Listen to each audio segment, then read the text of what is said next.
All right. We're having a little bit of technical issues this morning here on Mornings Live with Keith and Friends, the only morning show to help you guys get up and get after it every single day here in the show.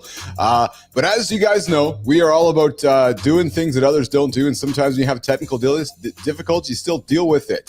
So whether it's Monday, Tuesday, Wednesday, Thursday, or Friday, we are getting after it here on the show. And this is what we do every single day here on Mornings in the Lab with Keith and John. We got John Petrocelli joining us bottom of the hour, guys. He's back, the bullshit guy. Why? Not to deliver bullshit. We're going to spend some time talking about the Mornings in the Lab community today. Yes. It's funny because Petro came to me last week. Uncle Rico came to me yesterday, actually, and said, hey, I got some ideas. And I'm like, yeah, I got some ideas, too. And they kind of merged together. So we're going to spend some time at the bottom of the hour talking with Petrocelli, talking the community, and really kind of throwing the tennis ball over to you guys so that we can build this community collaboratively, right? So Keith and John, think of us as the foundation, but what we're building here is a community. So I really want to talk about tools, talk about building something here spectacular with all of us, and getting after it every single day here at 8 o'clock. Yeah, so I'm remembering now, brother. I'm just, dude, my workout yesterday was so good. It's like, holy shit, yesterday was like, it was an amazing workout, but it was almost like I never totally recovered. It was one of those. Like, holy shit. Oh, it was good. What did you get after yesterday? I did basically squats and pull-ups. Yes, couple good compound lifts, right? Yeah, when I was doing regular pull-ups to squats, then back to underhand pull-ups. Holy Christ! Yeah, then a little bit of arms at the end because I'm training every other day, so I do a little bit of arms at the end of every workout. Oh, okay. Oh man. Yeah, almost. I got the sensitive skin. That's how hard I shock the body. Sensitive skin. I love that. Do you get that? Does that happen to you often? That means I really pushed myself. The central nervous system took a little bit too much of a beating. Yeah. But it was fun, man. I couldn't stop. I was like, I'm breathing. I feel good. It's like I wanted to do more. I was like, dude, you are already cooked. Go eat. That's all. So, sorry, I'm just a little distracted. I'm just gonna get myself organized here. What did you? Is that just like a random lift you do, or is that something you do organized, or how does that work for you? You know, I knew it was going to be a deep cheek day. Okay, and someday it's just kind of like right now. The last few times I've done legs, I've just felt like I've been doing legs, like a squat deadlift combo with back in there. Because if you're doing deadlifts, back fits perfectly. Yes. And I was like, well, fuck, let's just make this a little different. You know, I'm always about doing different shit. So I was like, let's leave the deadlifts behind. Let's just, squat. But then if you're doing a pull-up first, your back's already fatigued. So then when you're in there setting your back, it's like a whole, because on a deadlift, you put it down, your back gets to relax. Yes. Put it down your back. On a squat, that tension never comes away. No. Oh, so it was, I really set my upper back deep. So I was just, that's what's got me is the upper back. Holy shit, it's good. I'll tell you something, man. Since I was, it's got to be an age thing, brother, because I find myself with my lifts these days super intentional with my feeling of everything. Yeah. Like, and it's funny because I got to be honest, man. It's like, I know we all have our ego, but I'm like, okay, I want to put a little bit of ego aside today and drop down and wait. And I'm going to really focus on feeling this movement. And I know it sounds so obvious to you. I'm not sure but it's incredible when you create that intentional awareness within that movement, and slow it down, the movement in, movement out, and create that time under tension. Man, you do not got to be heavy.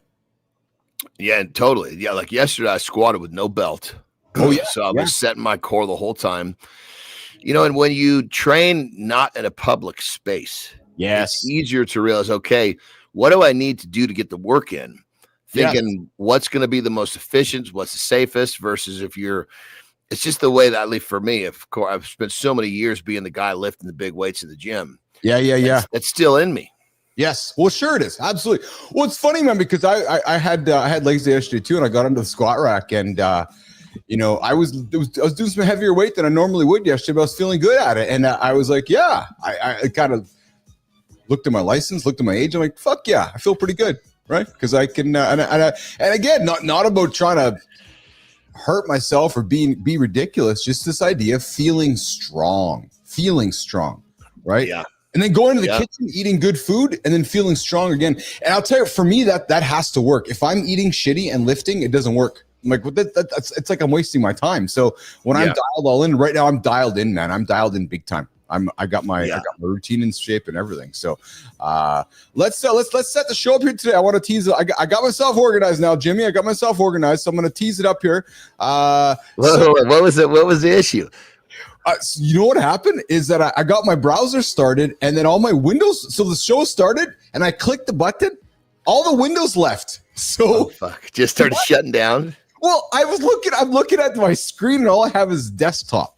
And I use Arc browser, and I'm like, where did the browser go? And all I can hear is the music playing, and then I can hear and I actually saw nothing. So I'm in the menu bar here, and it's like show all windows. I show all windows, I didn't see anything. So I'm like, okay, I guess I got to shut it down. So kudos to Jimmy. I'm like, Jimmy, run the opener again. So he ran the opener again, and that's what you get. And hey, what did we talk about yesterday, brother? Was it perfection or progress? Just say it. Bottom line, you got in the bird was in the air, and there was a malfunction with the rudder, but you found a way to keep it up in the air.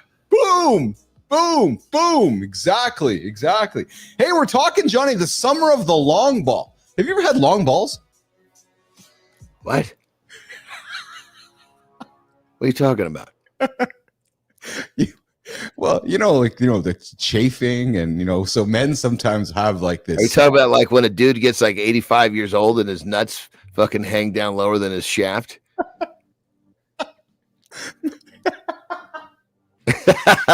You ever seen one of them dudes in the gym? It's like a miniature version of a bull, man. Those things are like it's like hangs like a full 2 feet down. Men describe the sensation of summer long balls of swelling, increased perspiration, and the hanging sensation, Johnny, sometimes to the point where the anatomy contacts the toilet water, or the sweat causes the scrotal skin to stick to the thigh, dubbed the bat wing. Well, in that case, you got to wear a pair of drawers that you can fucking keep some sort of cloth between your leg and your scrotum. I mean, if it's hanging down and getting the water, I got nothing for you. Well, this was part of that clip that I dropped yesterday. I made that short, and you saw that I made a fun nation. If you guys saw the short I dropped on our channel last night, I made a little short with myself and Johnny AI, and my mom showed up into the clip there. And then there was one little period in there where it looked like you truly had me talking. You were talking, motherfucker. You were. Well, I mean, you could see there was the AI one, and then there was the one where you somehow had me talking, but it was generated, or no, was that truly me? No, that's all generated, man. None of that was you. No shit. That's John AI. Yeah. So to those of you paying attention, just pay attention to some of the words that I'm saying. John AI is out there. We got Keith AI. We got Gladys AI. We have Brain AI. We may have the Mornings family coming to life, Jon Anderson, along the way here. So having some fun with that. But we're going to talk some summer balls, man. The long ball. We're going to have a conversation about that if we haven't had it already. But yeah, the summer long ball, guys, it happens. It's when those varicoses are implicated in about 40% of cases of male infertility. It's prolonged heat exposure, Johnny, is what causes the summer long ball. And then dehydration and lifestyle, right? Dude, this is a problem that anybody that works out on a regular basis in a warm environment has just let go behind them. This is like if this is a concern of the everyday man, he needs to fucking toughen up a little bit. Listen, there are some. This apparently has been the summer of the long ball because it's so hot. But who's bitching about this? Who are the subjects? People out there kicking ass are not complaining about stuff like this. This is the motherfuckers that are saying, they're taking some of my, when I used to buy this bag of Cheetos, there was more in there. Now it charged me more and I have less Cheetos. That's the guy that's complaining about this fucking long ball thing. Now there's... How come when I I bought this bag of Cheetos last month, there was 38 grams less than what there is. Yeah, well, fuck, man. If I paid it $1 more and there's less junk in here, what's going on? And then he goes on his long ball rampage. Oh, it's true, man. It's true. There's people like that are out there that are out there doing their thing with the long ball, warm ball. Hey, or you know what? He's the guy that walks up to the fucking counter at the 7-Eleven with a fucking Coke, gets a pack of cigarettes, asks for some lottery tickets, and then complains to the clerk about the long ball syndrome. Well, Sullivan, do you have long ball? We've profiled these motherfuckers right here. We've already profiled them. Mike Sullivan says, thank you, everyone. I actually live in San Francisco during my youth, but I'm in San Diego now. I find that each activity is like a strand that turns eventually into a strong cable and allows one to stick to anything long term. Yes, exactly. That's exactly. Good morning, Spartacus. Welcome to Mornings in the Lab. Good to see you in the community this morning. We are talking community here on the show. We have the bullshit guy, John Petrocelli, joining us at the bottom of the hour. Hey, Johnny, so you get tarantulas wandering around your yard there in California or down in Mexico ever? What tarantulas? Yeah, Mexico. Yeah. Sometimes they're fucking big too. Wow, I'm telling you, man. We're gonna get into a little bit later in the show here. Are they real truly dangerous? Or they just look dangerous? No, well, listen. Tarantula mating season is here, and it's wilder than you've ever imagined. It's crazy. You know what? Forgive me. It's not a tarantula. It's a scorpion. Is what we have. Yeah, or even black widows, I'm thinking too, right? Yeah, well, tarantulas causing a major issue right now across North America, especially the United States. So I got a little subject to throw on the table for that one later on in the show here today, because they are all over the place. And I've seen it in the news. And since we're going to talk a little more current event stuff here on the show, I've seen it everywhere. So we'll talk a little bit about tarantulas too. And like I said, we got John Petrocelli joining us at the bottom of the hour. He dropped something funny with me yesterday, Johnny. We're going to have some fun with the bullshit guy, because I really want to spend some time emphasizing and getting our community engaged here. I spent some time yesterday, Johnny, researching YouTube and the changes happening in YouTube. I'll talk about that a little bit in the show here and some of the changes happening in the social media world. And Johnny, especially on the YouTube side of things, I cannot emphasize enough how YouTube today is not YouTube yesterday. Like, it's changing rapidly and very much leaning into community. Dude, if you started a channel 10 years ago, it's very different than if you're starting one today. Oh, brother, totally different world. You know what I mean? So different, man. So different. Mingy Jim loves big women. Good job, Mingy Jim. Good to have you here in the community as well. Morning in the Lab with keeping John here. Good morning, B-Drive. Good to have you there, brother. Good to see you in the comments as well this morning. Appreciate your patience while we're getting after it. And then, guys, we're also going to talk about how your thoughts can control you. Yes. How your thoughts can control you. You're going to break free from those mental chains, unlocking tips to regain control over your thoughts and mindset. It's kind of a theme of conversation this week. And I know that, what, God damn it, because you know how it is, eh? And you have I just realized I didn't fucking pee before I sat down. So my pee schedule's fucked up. You're going to have to cut me loose here in a minute. Normally, I always pee right before I come here so that I can get our schedule. I missed that. I don't know how. Well, so we both were all turned around this morning for the first few minutes around the top of the hour. Mini Jim, you're handsome, man. Yes, we are. I just liked and subscribed. Thank you for that, Johnny. When you got to get up and go for that break, you just go ahead and do that. Yeah, let me get it out of the way now. Yeah, you do that. So, Jimmy, we're going to get Johnny out of here, guys. We're going to talk about controlling your thoughts and how to break free with them. I don't know about you guys, but it's funny because sometimes when I don't get that sleep in, I get up and I my thoughts control me. Spartacus, I know quite a few people that allow thoughts to control them. It's true, man. You wake up and those if you let that one thought, it's one thing I will credit Johnny for changing much of my mindset around how those negative thoughts can creep in. And now listen, I am not a negative dude at all, frankly, to start with. I'm not.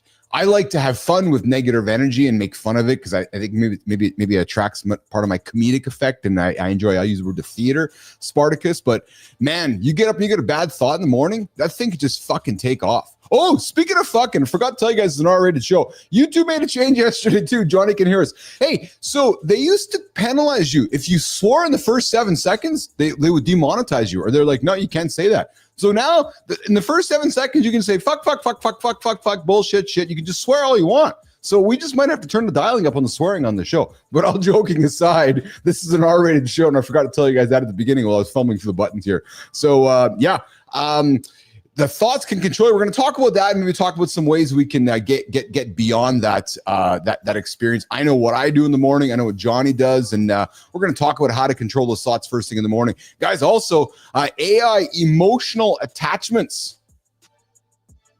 Tell you right now, Roofy. Mornings, I'm sorry, Kindness Rising, 7:30 Eastern time. Matt Roof this morning talked about AI and how AI is weaving its way in the world. And this is true. Yes, just a guess, not safe for work. No, this is not a safe for work show. Well, it is if your boss doesn't mind swearing, because we like to drop some R-rated shit here. So I do welcome you to just blast this in the studio, blast it in Jim, and just tell people it's an R-rated show. You know, Jimmy, maybe we actually want to put some graphics on our show. It just shows we are an R-rated show. Spartacus. So I'm leaning into AI big time, for sure we are, and you guys can see it here on the show. And I figure if you can't beat them, you can join them. So we're doing that big time here on the show. But what we're going to talk about is there are folks that are getting emotional attachments. Are you feeling for your AI chat companions? Are they real? We're going to dive into some fascinating new worlds of artificial intimacy and how people are spending time getting intimate. And intimacy, I'm not talking about, masturbating, jerking off, having sex with your AI. I'm talking about purely conversation and sharing your deepest thoughts. And actually this last week here where, Sam Altman and the gang are on their ways to hopefully change law, because right now, if ChatGPT is subpoenaed, they have to reveal the stuff you're saying. Unlike if you sit down with a therapist or a lawyer, you have that client confidentiality sensibility happening. In the AI world, that is not there just yet. So if you're sharing shit with your AI and you decide to do something bad and the cops get involved, you might find yourself a little bit of trouble looking at your notes. So just an awareness on that.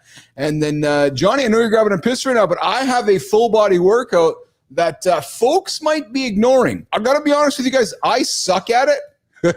We're going to talk about it in the show. I absolutely suck at the full body workout that we're going to talk about. But for those of you near the water, hint, hint, hint, hint, hint. For those of you near the water, you guys might enjoy that full body workout, with that we're going to drop on in the show here as well. Bernard, one of our community members, Bernard's driving the community, man.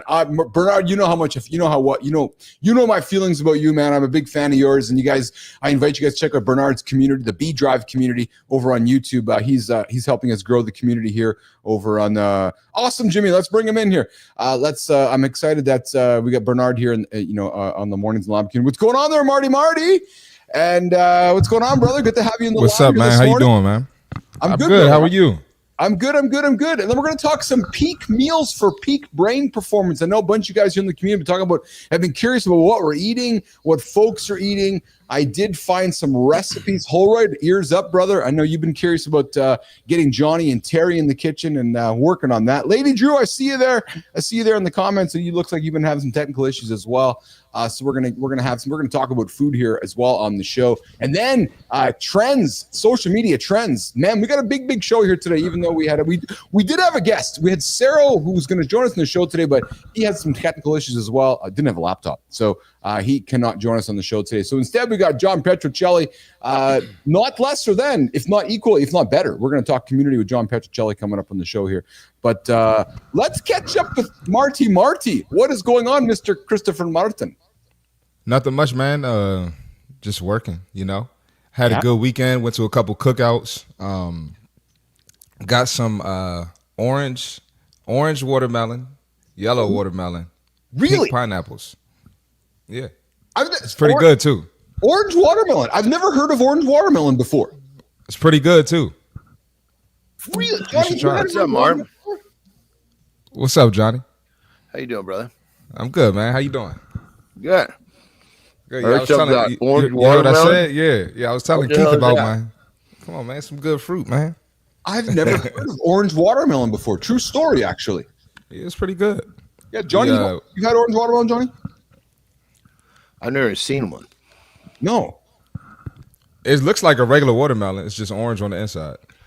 Or yellow on the inside, because I got both. Oh, yeah. No kidding. No. And what other color did you say? Pink pineapple. Pink pine. That can't be real. That's got to be they got to be changing the colors here somehow. Yeah. I don't know. This is like birthday cake. They make some of the icing green. Yes. I'm thinking so too. We got B-Drive coming in. It's the orange watermelon non-GMO. I'm curious about that as well. Spartacus, yeah, I see your comment there. You're talking about,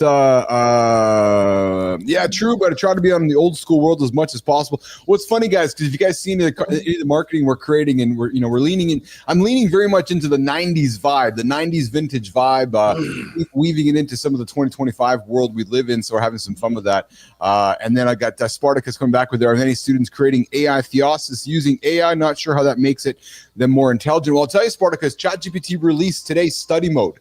So in the last 24 hours, ChatGPT OpenAI launched a brand new product called Study Mode, which encourages kids to study instead of giving them the answers. So that's a nice little migrationary situation happening. Yeah, but can you imagine having an AI in today's times? You'd never fucking learn a thing. Well, I think you learn different things, Johnny. I think you learn different things, don't you? If I had AI when I was dealing with my troubles, I wouldn't be who I am, because I had to develop that work ethic and that problem solving skill. And that problem solving skill wasn't asking someone for the answer. Like if I asked my mom, she could have been my AI per se. She wouldn't fucking give me the answers. They didn't have OpenAI when I was in college, which was about 10 years ago or so. Yeah. But they had like Spark Notes, Cliff Notes, and they definitely have resources. Quizlet. So it's like I don't know if they had anything when y'all were in school, but they always got something. Cliff Notes have been around for a while. Yeah, okay. Cliff Notes too. Cole's Notes, yeah. And we got Spartacus coming up saying, back in school, there's no calculators were allowed. Oh, Spartacus grew up with the what was that called? What's that marble thing that with the syllable? No, what was that thing called? John, I don't even know what you're talking about. Yeah, I know you. What know is it? Marty. You know, John, that marble thing that went across there and you counted the marbles. It was like a pre-calculator. Oh, I can picture it, but I don't remember the name. Yeah. Hey, community, what the hell is that? Spartacus, what the hell is it called, man? Is it an abacus? No, I don't think it's called is it an abacus, Bernard? Yeah, okay, abacus. Okay, thanks, everyone. Yo, I don't even know what you're talking about, Keith. Yeah, he could have said abacus. Well, dude, he could have said abacus, and I wouldn't have known what it was. Jimmy, let's get the center stage with John Petrocelli. Maybe he knows what the abacus is, so we can talk about the mornings in the lab community. Let's get. That's a good question for the guest. Do you know what main question, not morning routine? Do you know what an abacus is? Or we're just gonna bullshit him. We're just gonna bullshit Petrocelli when he shows up. Jimmy, let's throw to it, bro. Let's get after it.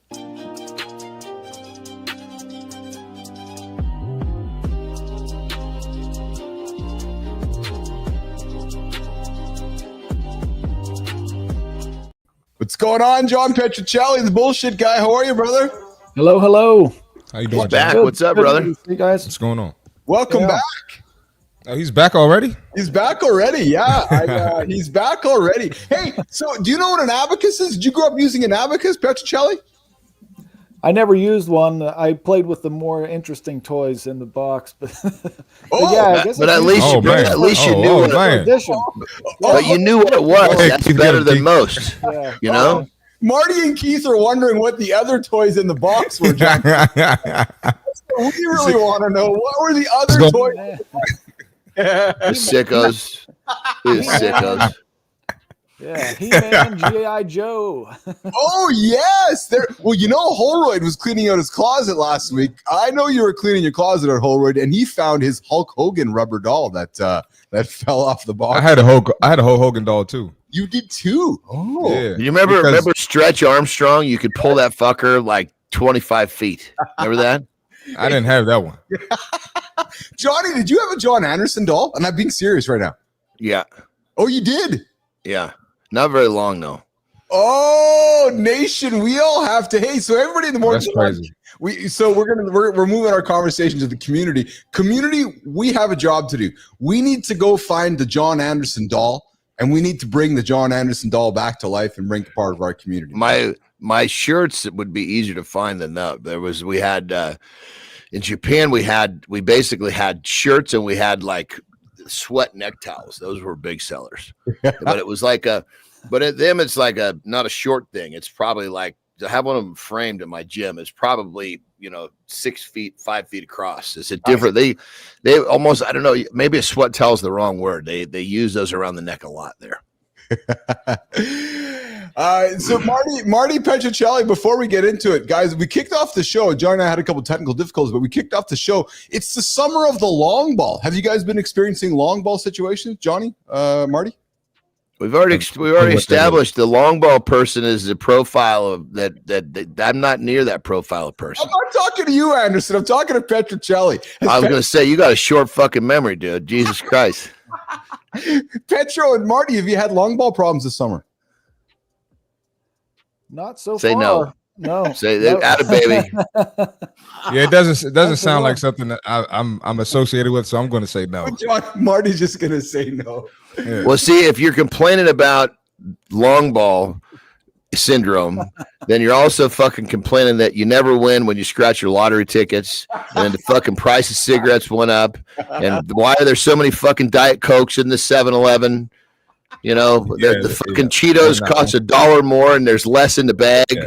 And then when you're done bitching about all that, then you bitch about long ball. I ain't got time for that. That's the profile of the person we're talking about. I had another situation in 7-Eleven where someone took all day with the lottery ticket and just had me waiting in line forever. Yeah, I had another situation like that. I hate that. Well, listen, let's get into our chat with John Petrocelli. John and I were talking yesterday, and Johnny was like, hey, I got an idea with some stuff. And I was like, well, I got some idea with what I'm working on as well. And we converged on today's conversation. And today's conversation is around the Mornings in the Lab community and really all about you guys out there in the community. And John has been kind enough to say, yeah, I'd like to be involved in that with you guys. So John makes great content. And John dropped a couple pieces of content for me yesterday that I thought we could have some fun with and we can introduce to the community as much as anything to show you guys what we can do together. So before we get into the community and Jimmy brings it up on stage here, let's just do a quick introduction to John Petrocelli. Johnny, where are you joining us from today, brother? I'm in Cornelius, North Carolina today. Yes, and you are the bullshit guy. Yep. Bullshit guy. Give us a quick little synopsis. Last week you were here. You are a professor of bullshit, Johnny.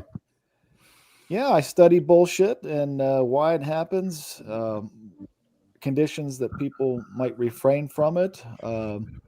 It's a big problem that most people think is harmless. Yes. Yes. But there's very few things that shape beliefs and opinions, attitudes more than bullshit. And there's nothing more important than what you believe to be true in decision making. So, yes, isn't that? So I'm committed to trying to change that, trying to change the communicative culture, sort of raise awareness of the problem, and to try to change how people communicate. So then John came to me yesterday and said, hey, I'm working on some cool stuff. He was on the show last week. We've been staying in touch, talking about doing some things together. And John Petrocelli tells me about his pseudonym, his alter ego, the creator side of him. So Christopher Martin has C. Marty Fit, Jon Anderson is John, Billis is me, and Petrocelli has a yeah. You only get one me. There's no two me's. And John Petrocelli is Uncle Rico. Uncle Rico, you are. Yeah, it sounds like a porn star director. Yeah. Yeah. See, now Johnny's mind is in the gutter. Yeah, I didn't know where that nickname had come from first when I was nicknamed. So from 5:30 to 6:15 throughout the week, I am known as Uncle Rico. That's my workout nickname through F3, and F3 is a peer-led, free fitness group that meets at 5:30 in the morning, and it's kind of probably hiding in every neighborhood and community that we live, not only the United States, but even globally. And it's a bunch of guys that get up, and it's usually boot camp workouts in the mornings. And after your second workout, you get a nickname. There you go. And I didn't really know where Uncle Rico was coming from, because I thought maybe just I would get Rico because I had a cousin that played with the Red Sox for 13 years, and I thought, okay, well, that's where they're getting the Rico, but I didn't understand the Uncle Rico thing. So I didn't even know who Uncle Rico was and who they were referring to. But they took that from the Napoleon Dynamite movie character, Uncle Rico. Yes, kindness rising. Oh, okay. That makes better sense now. Yeah. Uncle Rico was that fucking dude that drove the van, correct? That's it. Yes. But yeah, and you didn't know. At the time, I don't think the guys even really knew what I did, my day job. They knew I was a professor, but they didn't know what my research was. And there's really not a bigger bullshitter than Uncle Rico, So sort of the quintessential bullshitter. So the name was so fitting. They didn't even know it at the time. But. What's up, batshit crazy? I see you there in the comments. And Spartacus is commenting on Johnny's cigar. Man, that cigar looks great. He is jealous. Yes, and kindness rising. You're right, Napoleon Dynamite. So Uncle Rico comes to me actually and says, "Hey, I've made some content." So I'm like, "Oh, this content can be a way for us to illustrate how we want to grow the Mornings in the Lab community and lean into the business of what we're building here." And if you guys would have heard what I said a number of minutes ago, YouTube is changing, and it is changing rapidly. If you're building a channel, if you're leaning into strategies from 10 years ago, you're not getting anywhere. They are moving very rapidly into the world of community. And what we are doing is working hard and aggressively to grow and build the community here on Mornings in the Lab with Keith, John, and friends right here on the show. So true story. There's a brand new tab, and they're pushing it more than ever on the YouTube channel, and it's called the Community Channel. Jimmy, if you can pull it up here for us, that'd be great.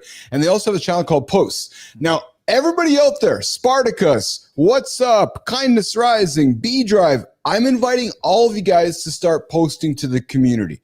And what I wanted to do today is illustrate how we can do that collectively. Now, there was a video up there, and that video is from Uncle Rico. That video is from Petrocelli.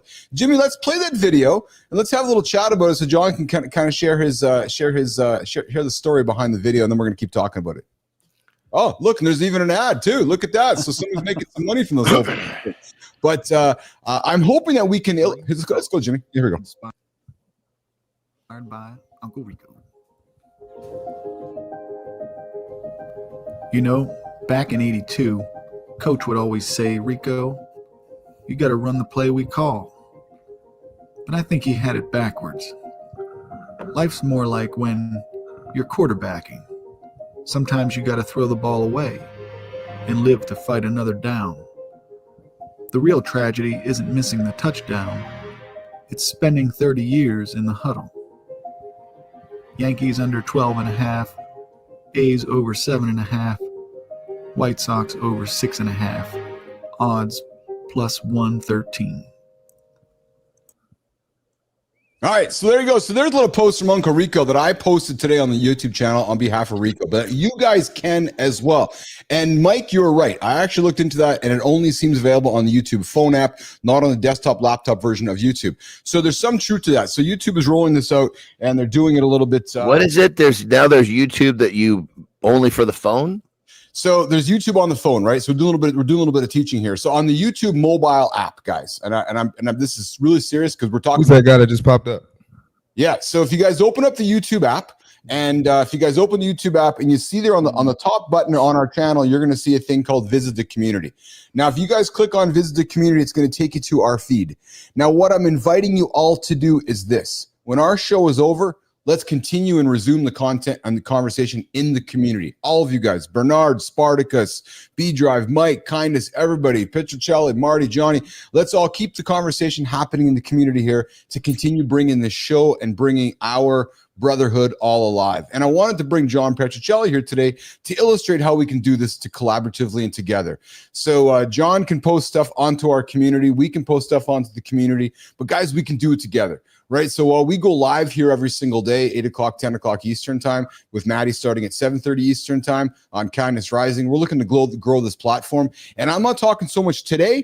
I'm talking 2 years from now, 3 years from now, 5 years from now. I'm not going anywhere. Anderson's not going anywhere. Petro, nobody's going anywhere here. So guys, let's continue building together. I'm happy. on behalf of all of us here, I'm happy to be the shepherd building the foundation. And no, none of you guys are going anywhere either. So let's do this together. Let's build a wonderful community, and we're happy to do it on behalf of the Mornings in the Lab platform. And I'm really happy that Petrocelli was here today to be the first to demonstrate how it all comes to life. Johnny Anderson, I see you nodding there, guys, because this only works if we all do it together. And I'll even weave into some of the stuff. So Anderson's talking a lot about peptides these days, right? And guys, if we want information, we can bring it here to the community, right? Come ask questions, come engage, come throw things. Anderson will be here answering, I'll be here answering. And it's not going to happen overnight, guys, but I had to start the conversation somewhere, and I wanted to start it here today, and I want to start it with Petrocelli. Guys. There you have it. There you have it. There you have it. Yes, yeah, Facebook. I see. I was going to say a lot of creators, they use other platforms for their community, but I see YouTube is keeping it on the platform now, so that's pretty cool. You're absolutely right, Marty. I mean, Marty, thanks for throwing that out, actually, because I had somebody come to me on the weekend and say, hey, do you have a Discord? And I'm like, we were looking at considering a Discord, but the reality is, Marty, to your point, is they're leaning YouTube is investing a lot of money into the community on the platform, because two things are happening, guys. And again, you guys know I'm an AI nerd here. They're rolling out the AI tools Veo onto the platform. So you're going to see a lot more AI generated content on the platform. But to circumvent that, we create real life content to build community around it. So again, we're looking to be the pioneers, the leaders in this, and I want you guys to be around this as well. Okay. So there's our community conversation here this morning on Mornings in the Lab with Keith, Johnny, and Marty, and John Petrocelli. Petro, comments, questions, concerns about that, brother? No, I think it's great. The functionality of it is much better and sort of evolving, I think, for the community purpose. We've tried to, since 2012, the F3 community has been using Twitter, X, and it's just so difficult to. I mean, you have to sort through and search through so much to find the post for the group. But to have a channel and then to be able to post there through the community directly is I think is perfect. Yeah, and if you guys, and I would encourage you guys too, if you guys are looking to start your own YouTube channel, and maybe you don't want to start a YouTube channel like myself or Johnny or Marty, but if you're looking for a place to post content, come knock on my door. I can help you with that. And YouTube's not going away, guys. It's not going away. And I'd even argue that if you're starting a business today, a YouTube channel is more important than a website. So consider that. So that's something that we can certainly help you with, and I'm happy to throw your way along the way here on behalf of Mornings in the Lab. I see you there in the comments there. I see a brand new comment there from one of our brand new Shrimpo. Good morning here. You're joining Mornings in the Lab here at 8 o'clock Eastern time. All right, so Jimmy, let's do this. Let's do the Johnny. How you doing with your bladder, brother? You want to do a lifestyle tip? Yeah, let's go.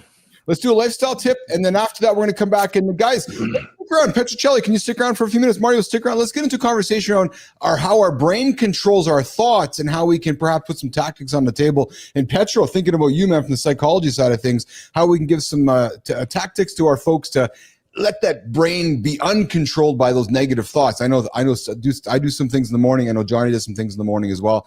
Let's have that conversation. But Jimmy, let's go to the lifestyle tip with Anderson before we keep the show rock and rolling. Jim.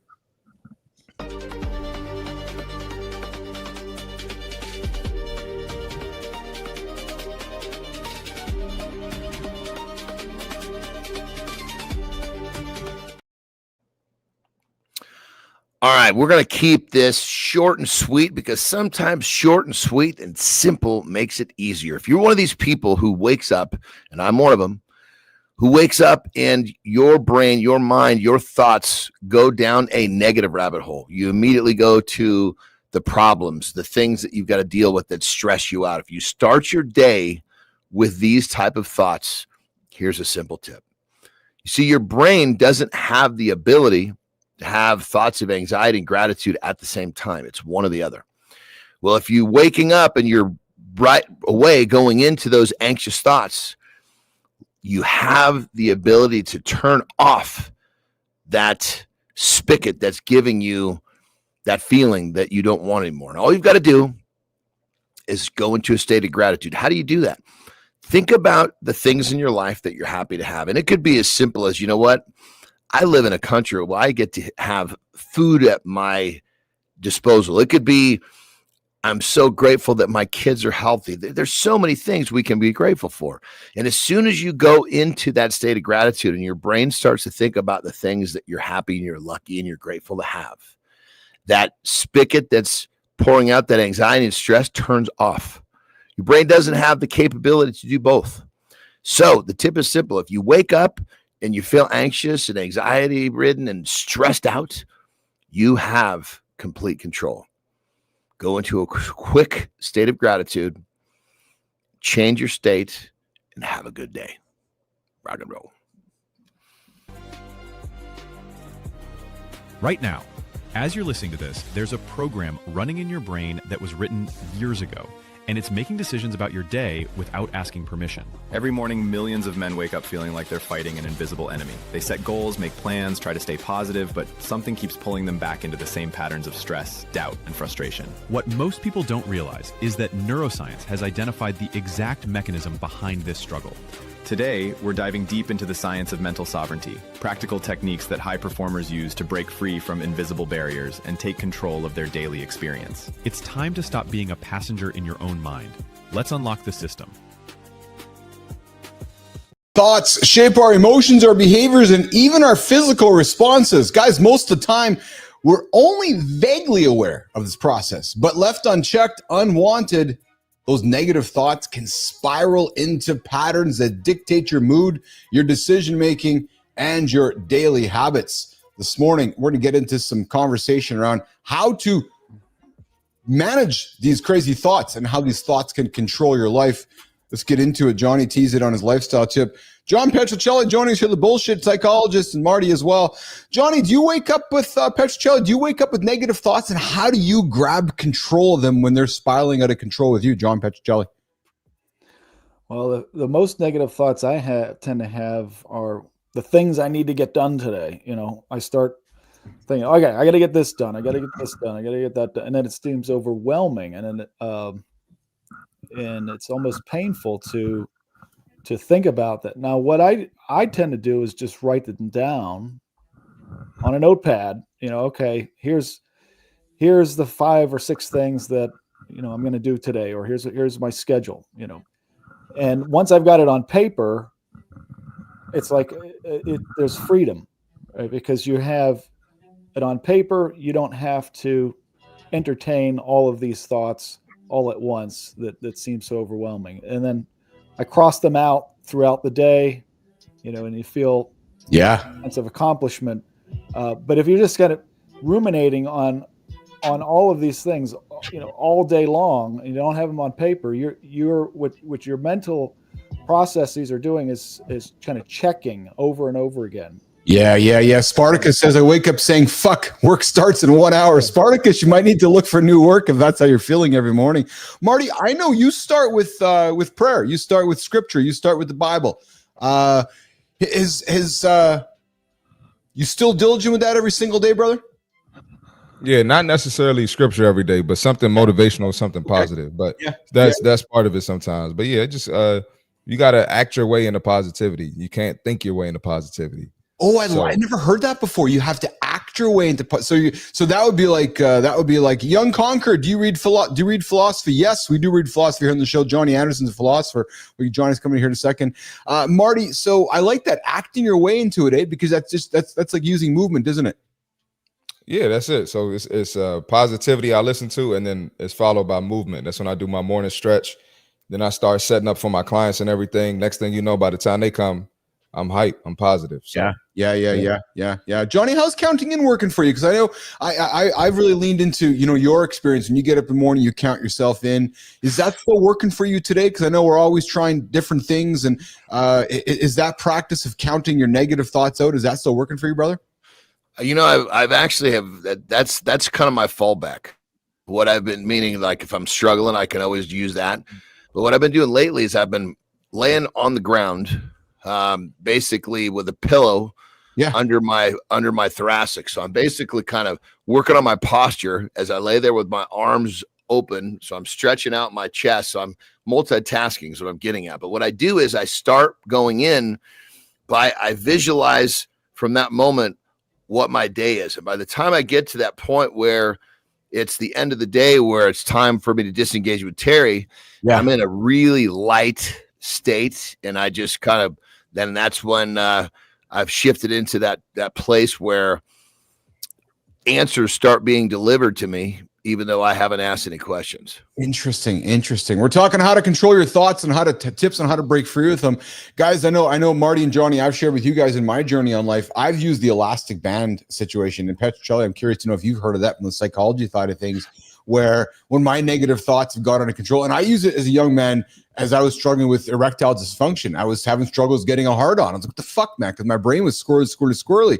And Petro, what I learned was putting the elastic on my wrist when I was in a moment with a young lady and my brain was going sideways. I'd snap the elastic band. It would create awareness in the moment, and it worked for me. And I use the elastic band up until this day. When there's times when my brain has gone messy on me, it's like the elastic band, it snaps me into labeling what I'm thinking, and then allows you to move forward. John Petrocelli, have you heard of someone like that before, and what's your thoughts on that? Yeah, this is actually well documented.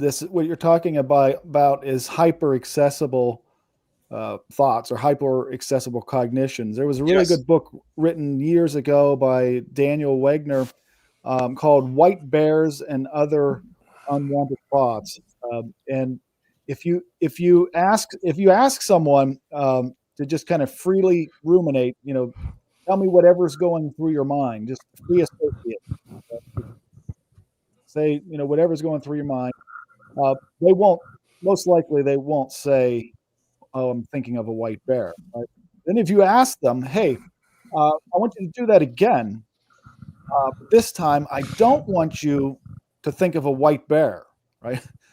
And instead of thinking or saying white bear, you can just hit this bell here to let us know that you are thinking of white bear if you are thinking of white bear.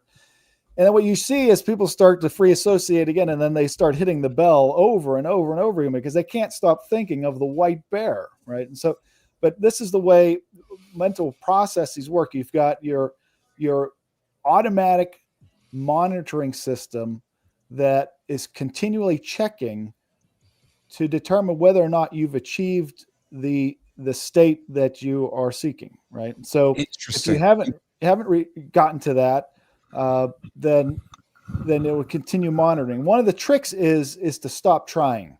So stop trying to not think of the white bear, or stop trying to fall asleep right now. That's another problem that people have is it's the falling asleep. sleeping If I say fall asleep right now, it'll be difficult for you, but that's because sleeping is a spontaneous activity, and thought is similar. It's interesting because we got young Conquer coming into the comments here, and Johnny, you'll appreciate this. Anderson, do you think stress is good for maintaining thrill in your life? And young Conquer comes back and says, without stress, you may think that everything is bliss, but if there's no stress, those things will start to seem boring and ordinary. And John, you often talk, you can't have stress and joy at the same time. And then young Conqueror comes back and says, a wise person said, stress is as important as breaks are, and so forth. So interesting, right? Because stress balances out the joy. But hold on, but it needs to be the right type of stress. Yes. Stress that's going to make you grow.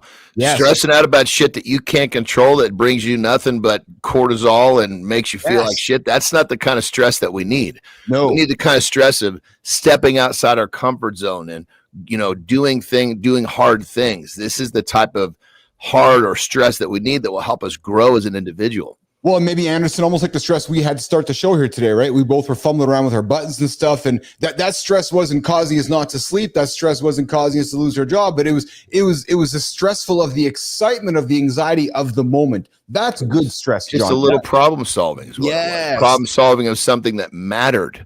Yes. If you're stressing out about the shit that lives in your mind that never turns into reality, you're fucking suffering for no reason. Yes. Hey, Big Stuffy Willie, I love you putting so much energy into those wonderful words here. Those words that we love having here on Mornings Live with Keith and John here every single day, 8 o'clock Eastern time. What's going on, Bears on Arms? I see you there in the community. We got a big chat happening on the vertical side. What's up, Bears on Arms? If you want to come join us there as well.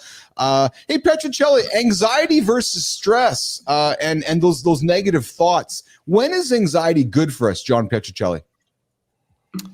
It's when the challenges of of the task are just a bit above your skill level. So if you are engaged in a task that you're an expert in, you can sort of do it on what we call flow. You can just do it without even thinking about it. So it's sort of second nature, right? But people tend to feel anxiety when the task at hand is beyond their skill level. But that's also where enjoyment comes from, is to be challenged, and you're feeling that you are completing something that is actually worthwhile and beneficial. Yes. But if it's when we're underconfident in terms of our skills to complete the task, that's where anxiety comes from. But it's also pushes you, right? Well, and I'm going to invite folks to consider that if we're looking for ways to stop letting those thoughts control you, Jon Anderson, maybe you need to get some new set of friends. How many people have you walked out of your life, Anderson, or I've walked out of my life, or Petro or Marty, you have, because you're not taking much joy in the negative energy that these people continue to put into your world. And I just don't know if we as humans are courageous enough to often do that enough, Jon Anderson. Well, it just takes 2 goddamn letters. Yeah. Used repeatedly. No. That's it. Yeah. Sorry, I lost you guys there. Petrocelli, what about you? What's your thoughts on that? No, I think that's a good tactic to use, especially when people will ask you to do things like all of the time. And if you just drop everything, they'll just assume that whatever you were doing before wasn't so important. So yes, to say no is very empowering. Yeah. How about you, Marty? Do you so you're the young buck here in the group here. Is it difficult saying no in 2025 to folks around you all the time? Not at all. But I used to struggle with saying no, like for years. And you get to a point where you realize this might sound a little old for me to be saying this, but when it's my time to go, I'm going to be in that casket by myself. So I don't need to waste any time, trying to please somebody who's being super negative or not helping me get to where I want to get to. So I have no issue saying no now. And that's when you put it that perspective way, right? I was just going to say that perspective changed my whole mindset. That's interesting when you put it that way, because you are going to go in that casket all over. And it's funny, right? Because whether you're, in the journey of life, whether maybe you get arrested because you've done something wrong, or you're heading to jail, or you're heading to death, it's just you. There's not your partner, it's not your wife, it's not your business partner. And often we just, as humans, we forget about these singular moments where, I got to own my own life. It's my life, not Jon Anderson's life or Marty's. It's my life. I think humans forget about that too often. Dude, we're bred to live this basically. Most people, they get to be 40, like, what the fuck happened to my life? What happened? All the cool shit I was supposed to do was because you were kind of programmed, go to high school. Yes. Maybe go to college, get married, have kids, get a house. Now you're locked into the system. Choices are over. Choices about your life, they should have been made before you had other responsibilities. Yes. Good morning, everybody. You're hanging out with myself, Keith Phillips, Jon Anderson, John Petrocelli, and C. Marty Pitt here this morning. Start rocking. I think Marty's got to rock and roll. We're going to walk out Petrocelli and myself and Anderson to keep this show rock and rolling here. Looking at the comments here, Spartacus coming back, and we were created with anxiety. Without it, we would be in big trouble. And Spartacus used to suffer from anxiety, but learned to control it. Me too, actually. I always say suffered with anxiety, but I just know my brain would go squirrely, and I've had to just learn to. I wouldn't say I counted in like Johnny diligently counts it, but I use my coffee in the morning. I drink my first cup, and as I go through the minutes and I look at my clock, and I'm like, okay, by the time I got to head downstairs into the gym by 5:15, my brain has to be in good shape. I say has to, and I intentionally have to work at it. Johnny, back to you actually for a second, Anderson. When you're counting in and you haven't achieved your state, do you continue your count? Yeah, I mean, my counting is kind of like the fallback, this I'm always developing my methodology. And I think that as I lay there with my arms open, I think that does something too. I'm open. I'm vulnerable. You know what I mean? But yeah, I mean, ultimately, I mean, there's been times where I'll have to count beyond 100, and sometimes it'll be just a session of fucking counting where I'm not getting a whole lot done, but I'm still practicing the skill of quieting my brain. It's just like, some days you play a game and, you freaking crush it. Other times you play the game and you don't. That's just the way it works. Yeah. That's so true. That's so true. All right, well, listen, guys, let's we're top of the hour here. We are going to we're gonna walk out Petrocelli and Marty here. Petro, what do you got going on today, brother? Thanks for joining us here this morning to talk about Uncle Rico, talk about the community. We're gonna see you in the Mornings Live community, and we're gonna have you back for further conversations. But what do you got going on the agenda today, John Petrocelli? I got my list right here. Oh, there you go. So these are the outcomes. Now I can spend the rest of my day thinking of the process, how I'm going to get these things done, as opposed to solutions. Just all of the. But no, I like that choice of words. So hold on a second. Reverse engineering. Yes. So you wrote it down as your outcomes, not your to-dos. In other words, you visualize that this is what's going to be done instead of this is what I have to do, right? Yeah, exactly. Yeah, there's outcome simulation, and there's process simulation. Process simulation always not always, but it's well documented. We know that from several studies that process simulation is much more likely to lead to actually completing or getting the outcome that you want. I love that. You just focus like, I want to win, I want to do this, I want to have this experience. Yeah. Well, think of how you're going to get there. That's much more likely to get you there. You know what's interesting to hear you say that, because I've done this in the past with my colleagues in business, where I would do business meetings, Petrocelli, and I would instruct my team that the meeting we are at is a year in the future, and the language we're going to use is as if it all happened. So, for example, let's just do pretend right now that Keith, John, Marty, and Petrocelli, it's actually July 30th, 2026 right now, and the language we are using is we are talking as if the last year has already happened, and we're sitting at, we've got 8,000 subscribers already. Man, Johnny has done this. I've done this. And when I was working with my team, Petrocelli, people loved that because it was a forced visualization skill, because as we get older, we know how things feel. I know how September feels. My kids go back to school. I know how December feels.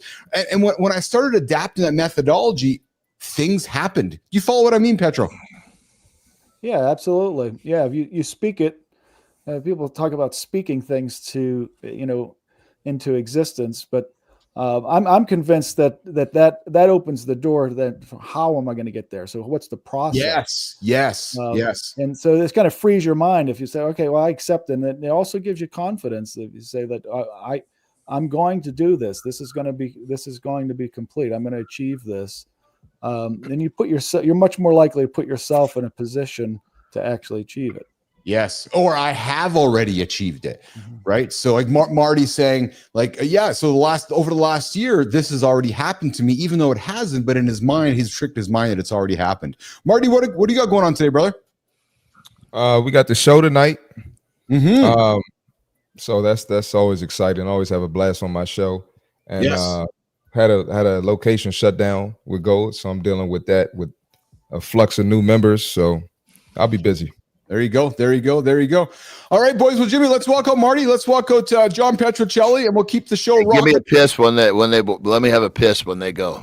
All right, let's do that. So, Jimmy, let's reset here with Anderson going for a squirt, Marty going for a walk, Petro out for the day. John Petrocelli, I appreciate you. See you tomorrow, man. See you in the community. Marty, we'll see you tomorrow. And guys in the comments, I'm coming to you guys right now, Jimmy. So Mike Sullivan, you're right. So your to-do list should basically be in the past tense. That would be wise, actually. I know I think that way from a visualization aspect here, which is using past tense thought process. And I like that, so don't call it a to-do list, call it a done list and work backwards from that. Huge fan of that.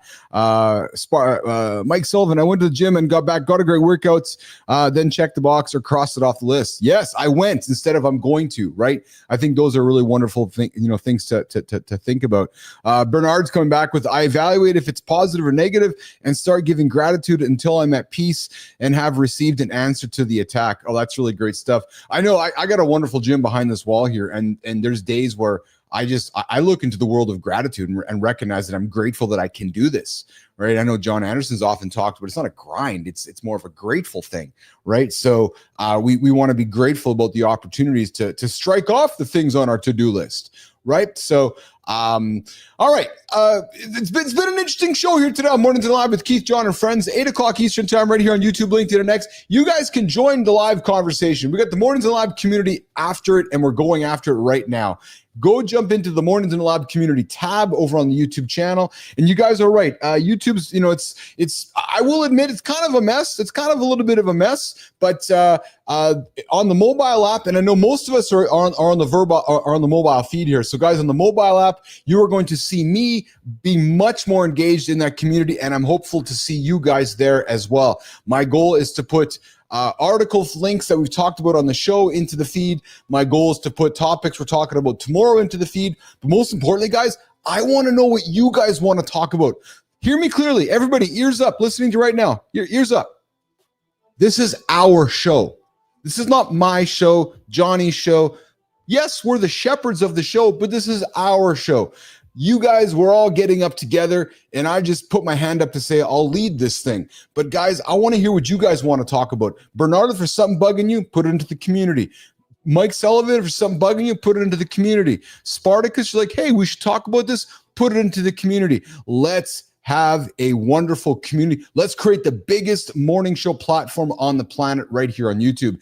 And it's funny because somebody said to me yesterday, said, Keith, what's the goal? You know what the goal is, guys?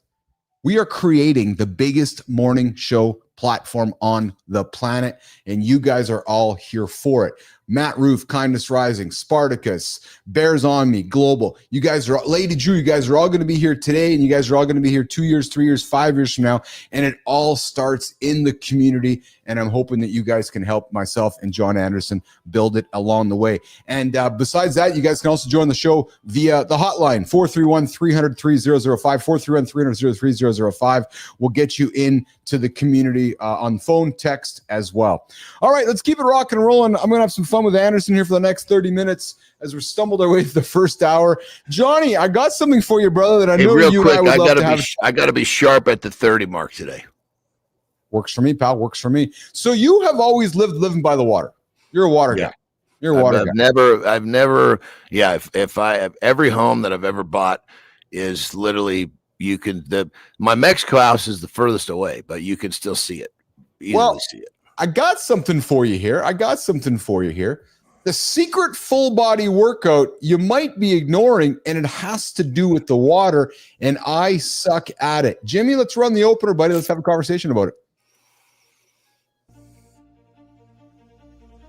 What if the most effective workout you've never tried is hiding in plain sight, requiring nothing but your body and some water? Most men over 30 are trapped in the same cycle: high-impact workouts that beat up their joints or boring cardio that feels like punishment. Meanwhile, their bodies are craving something that builds real functional strength without the wear and tear. Scientists have discovered that certain water-based movements activate muscle groups in ways traditional gym exercises simply can't replicate. The resistance creates a unique training environment that challenges your cardiovascular system while protecting your joints from impact stress. The breakthrough isn't in complex equipment or expensive memberships. It's in rediscovering a fundamental human movement that transforms your entire approach to fitness. This week, stop fighting your body. Start working with it. I got a nugget here for you. We're always looking to drop nuggets for you guys. And what if I told you that just 10 minutes in the pool could torch fat, strengthen your entire body, and boost your mood without breaking your joints? And, we talk cardio and so forth, and we talk lifting and resistance here on the show. And would you believe me with what I'm going to tell you next? Because I can't do what I'm going to tell you next very well, but maybe you guys can, and this might be something you can do with Johnny. Treading water. A full body workout that torches the body, helps the body stay, it's a great full body workout. I suck at it. What about you, Mr. Water Boy? Are you a good treading water guy? I'm not good in the water. I sink massively. I can jump into my pool, full breath of air, and I'll just end up on the bottom. Yeah. Most people float to the top, not me. And so I remember when this happened, I remember, God, I was 25, and I guess I'd gained enough muscle mass where for the first time, I got in the water and I didn't float, and I almost fucking drowned. It was crazy. Anyway, But yeah, so because of my lack of buoyancy, if I'm not swimming, I have a hell of a time keeping my. It's harder for me to tread water than it is to swim. So it's interesting to hear you said, because when I was growing up and I was learning swimming lessons, like I couldn't tread water, and I hated swimming lessons because I'm a thick boy. I was a big husky boy growing up, and I don't know, maybe like you, if I just would sink or I wasn't buoyant, but dude, I'd get in the water. If you like stress out and you get it's even worse. You have to relax. I know, and fuck, man, Johnny, I would jump in, and even to this day, man, like it stresses me out. Like it does. Like I'm like, oh my God, I gotta tread water because I feel like my body is like a fucking rock. I get in there and boom to the bottom. So I mean, have you ever tested that? What do you mean? What do you mean? Get in a pool, just like hold on to the side, take a deep breath, and just so you're sitting there totally stable, holding, and just. No, I fucking go down. I go down, and either you don't come back up. Sometimes you go down and it might take 30 seconds to come back up. You know what? I got a pool in the back. Maybe Uncle Keith is doing it. Try because you probably here's the thing. When I say hold the side, I mean I'm talking about completely stabilize your weight. The only change you're doing is this. Because if you're doing all this shit and then you stop, of course you're gonna fucking go down. You got to truly test your buoyancy. The only movement you get is this. Oh, so I'm leaning into because I'm really taking it all in right now. I think I'm gonna have to try this actually. Yeah, most people. Well, I shouldn't say most. The people that think that they sink, like somebody came to me and said the same thing. They're like, "Look, you're probably going to come back up. It's just the way that you're going down. It makes you feel like you're not going to stop because you're carrying momentum. You have to start at the top with absolutely no movement either direction." And that's where this whole thing of you're holding on to the side of the pool, right? Yes. And you just have the only movement you get is this. So you're not really changing there's nothing in your mass that's changing directions. Just taking your hands off the pool side. And just do one. You got to be sitting there sideways too. So I mean, you're like literally just one hand. And then if you go down and you come back up, that's what happened to most people. Right. Interesting. Some people, but keep in mind, a lot of times people will come back up, but they'll come back up flat. Yeah. You know, so you got to test that. I will test that. Yeah. Because water isn't. So, you know, I'm a big believer. Water is life. Every human needs to learn how to swim. I'm a believer of that. I think it's a life skill that you just need to, you need to, if your kids hate learning how to swim, fucking force them. It's a life skill. Right. But Johnny, the idea of treading water makes me nervous. It really does. Cause I'm afraid I'm going to drown. Right. And I know the value. It's a full body workout. That's why I threw on the table today. And I was as much curious about you because you're a big man too. And I didn't know if you could tread water, if you sunk. And I was wondering what you're we used to go on like long swims. Like when we were up in the Northern California, we would we took our kids on long swims, like really long swims, like going around the lagoon, probably well over a mile. Really? Yeah. And there was one section where you had to swim because we would stay close to the docks, 10 feet away from the docks, because if somebody got in trouble, we could just go in. But there was one section where you had to probably go 300 yards straight across. There was nothing to grab a hold of. And so that was that oh shit moment. Like, okay, are you ready to do this? Even for me, is I have to calm myself down. Like, fuck, dude, you panic out there, you're going to have a hard time keeping your head above water. Well, dude, so 2 weeks ago, big news broke. A young girl fell out of a porthole on a Carnival Cruise Line ship into the ocean in the Caribbean. Jesus Christ. Now that freaks me out. Going in the water with that big fucking ship moving, dude. Oh, I'm flipped out. I am not relaxed at that point. I would probably drown to death just by my lack of being able to keep myself calm. So dude, the dad jumped in after her and saved her. As it should be. Fuck. He jumped in and he saved her. And they lived. That she treaded water, but that just freaks me right the fuck out, man. Like the whole thing freaks. Of course, we're all going to jump in for our daughter, or for our son, our kids. We're going to jump in, but yeah, jumping into the ocean, not knowing it's under. Hey, AJ was shaking, and then having to tread water. Yeah, Spartacus, you're right. Titanic moment. And it's funny, Johnny, because there's certain topics that get people thinking it because it affects all of us, right? And it's funny because B Drive says the same thing. He's like, it's tricky to relax and stick to the top of the water. I've done it twice. And I think, John, that's my biggest problem is relaxing once I'm in there, right? Well, that's because you believe you're going to sink. So, of course, it's going to be hard to relax. Yes. So, see, that's why once I tested my buoyancy and I know that I don't come back up, then I know that I have to stay relaxed or I'm done. Interesting. Yeah, it's kind of like one of those things. It's like we're in this situation. You know, you have two choices. Yes. Which one are you going to pick? Yes. Yeah, absolutely. And we got a comment from the question. So Spartacus, an interesting topic, because I know I asked you guys, say what you guys want to talk about. Johnny, Spartacus comes back and says an interesting topic would be midlife crisis. That's interesting, Spartacus, and I'm absolutely all about having that. I would reframe it as midlife crisis, and I really like what Global said, which was more like more of a midlife repurposing or a midlife reassessment. I went through mine. I wouldn't call it a crisis. Well, a lot of times those midlife crises, they come because the purpose is lost, just like you said, or there was never a purpose to begin with. Yes. That's the most common right there. Yes. It should not like in your case, it was a repurpose. In most cases, it's find a purpose.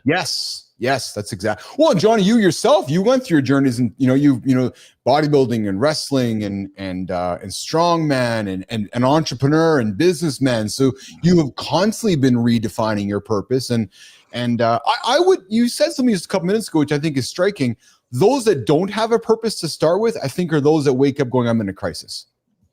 Yeah, 100%. And you can boil it down to the simplest little things, like, one of I would say I'll do what most people won't do, or another layer beneath that is I do hard things. Yes. The fact that I do hard things constantly keeps me challenged. And when I'm doing hard things, it's much easier to find your purpose when doing hard things has become easy for you. Yes. Usually a person that doesn't have a purpose is because he's avoided the difficult path. Yes, absolutely. Speaking of difficult paths, there have been many tarantulas making difficult paths across the United States. And for some reason, man, there's tens of thousands of male tarantulas emerging from their burrows all around America right now. So, hey, mornings a lot. Dude, it's that whole thing like the Yellowstone Park. All these fucking animals are leaving. Yes. That's like a super volcano. Yeah.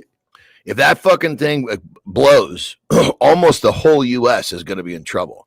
And when you've got Terry showed me this video, bears communing together, leaving Yellowstone Park. Dude. Yeah. And it sounds like these tarantulas are coming up because they know they got to move.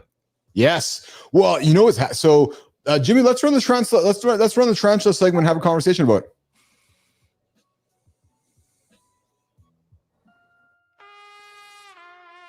Right now, across multiple states, thousands of creatures are emerging from underground after spending 8 to 10 years preparing for one defining moment. Most of us struggle with the same timing dilemma these creatures have mastered, knowing when we've prepared long enough, and it's finally time to make our move. Scientists studying this annual phenomenon have discovered that nature's most successful breakthrough moments follow a precise pattern of extended preparation, followed by perfectly timed, vulnerable action. Today we're exploring what these misunderstood creatures can teach us about courage, timing, and making life-changing moves. It's time to learn from nature's masters of strategic emergence. Tarantula migration is set to peak in the coming weeks here across America. And Jimmy, I just lost my note here. Here they are right here. And so I'm curious, you guys. I'm curious for all of you in the community right now. Are you guys seeing more, tarantulas? So some of the states, Johnny, that are going to be affected by this. Arizona, I bet those states are close to Yellowstone.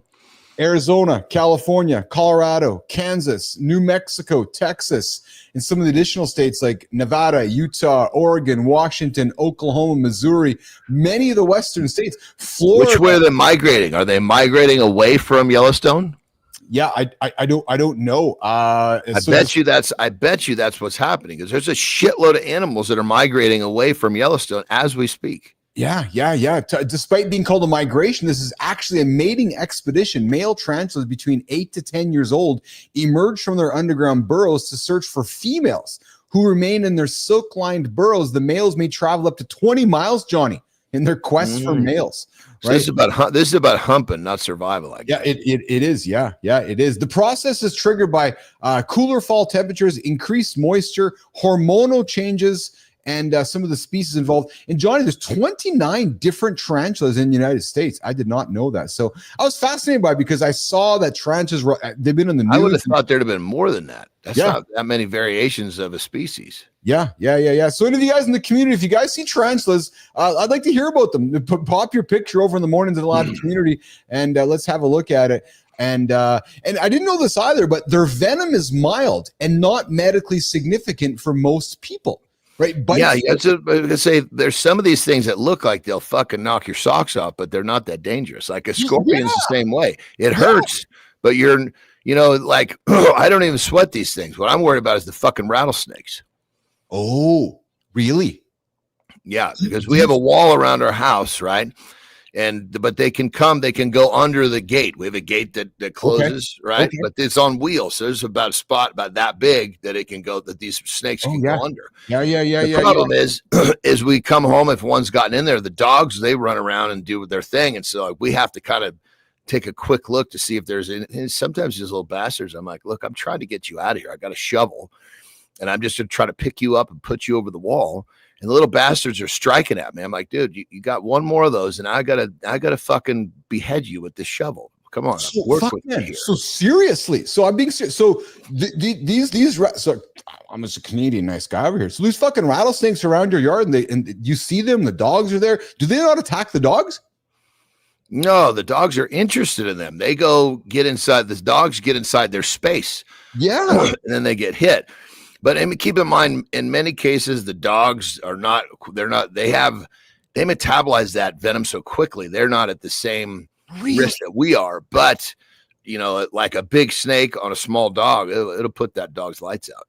Interesting. So my notes are telling me, guys, if you do encounter the tarantula, leave them alone. They're not interested in humans, and they're focused on finding mates. Observe from a distance and don't handle them. Just leave the tarantulas alone, and apparently leave the rattlesnakes alone if you see them in your backyard. Johnny, Melissa, one of our colleagues here says, back to the swimming situation, my dad had to save me from sinking in a pool after my stepbrother pushed me in when we were little. Apparently my survival instinct was out of order.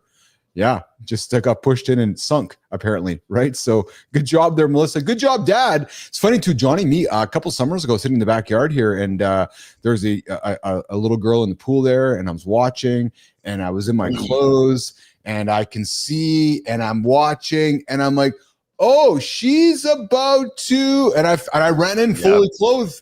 Because he was going. I didn't have my kids. My kids learned to swim, but are fucking bulldogs, dude. Jesus Christ.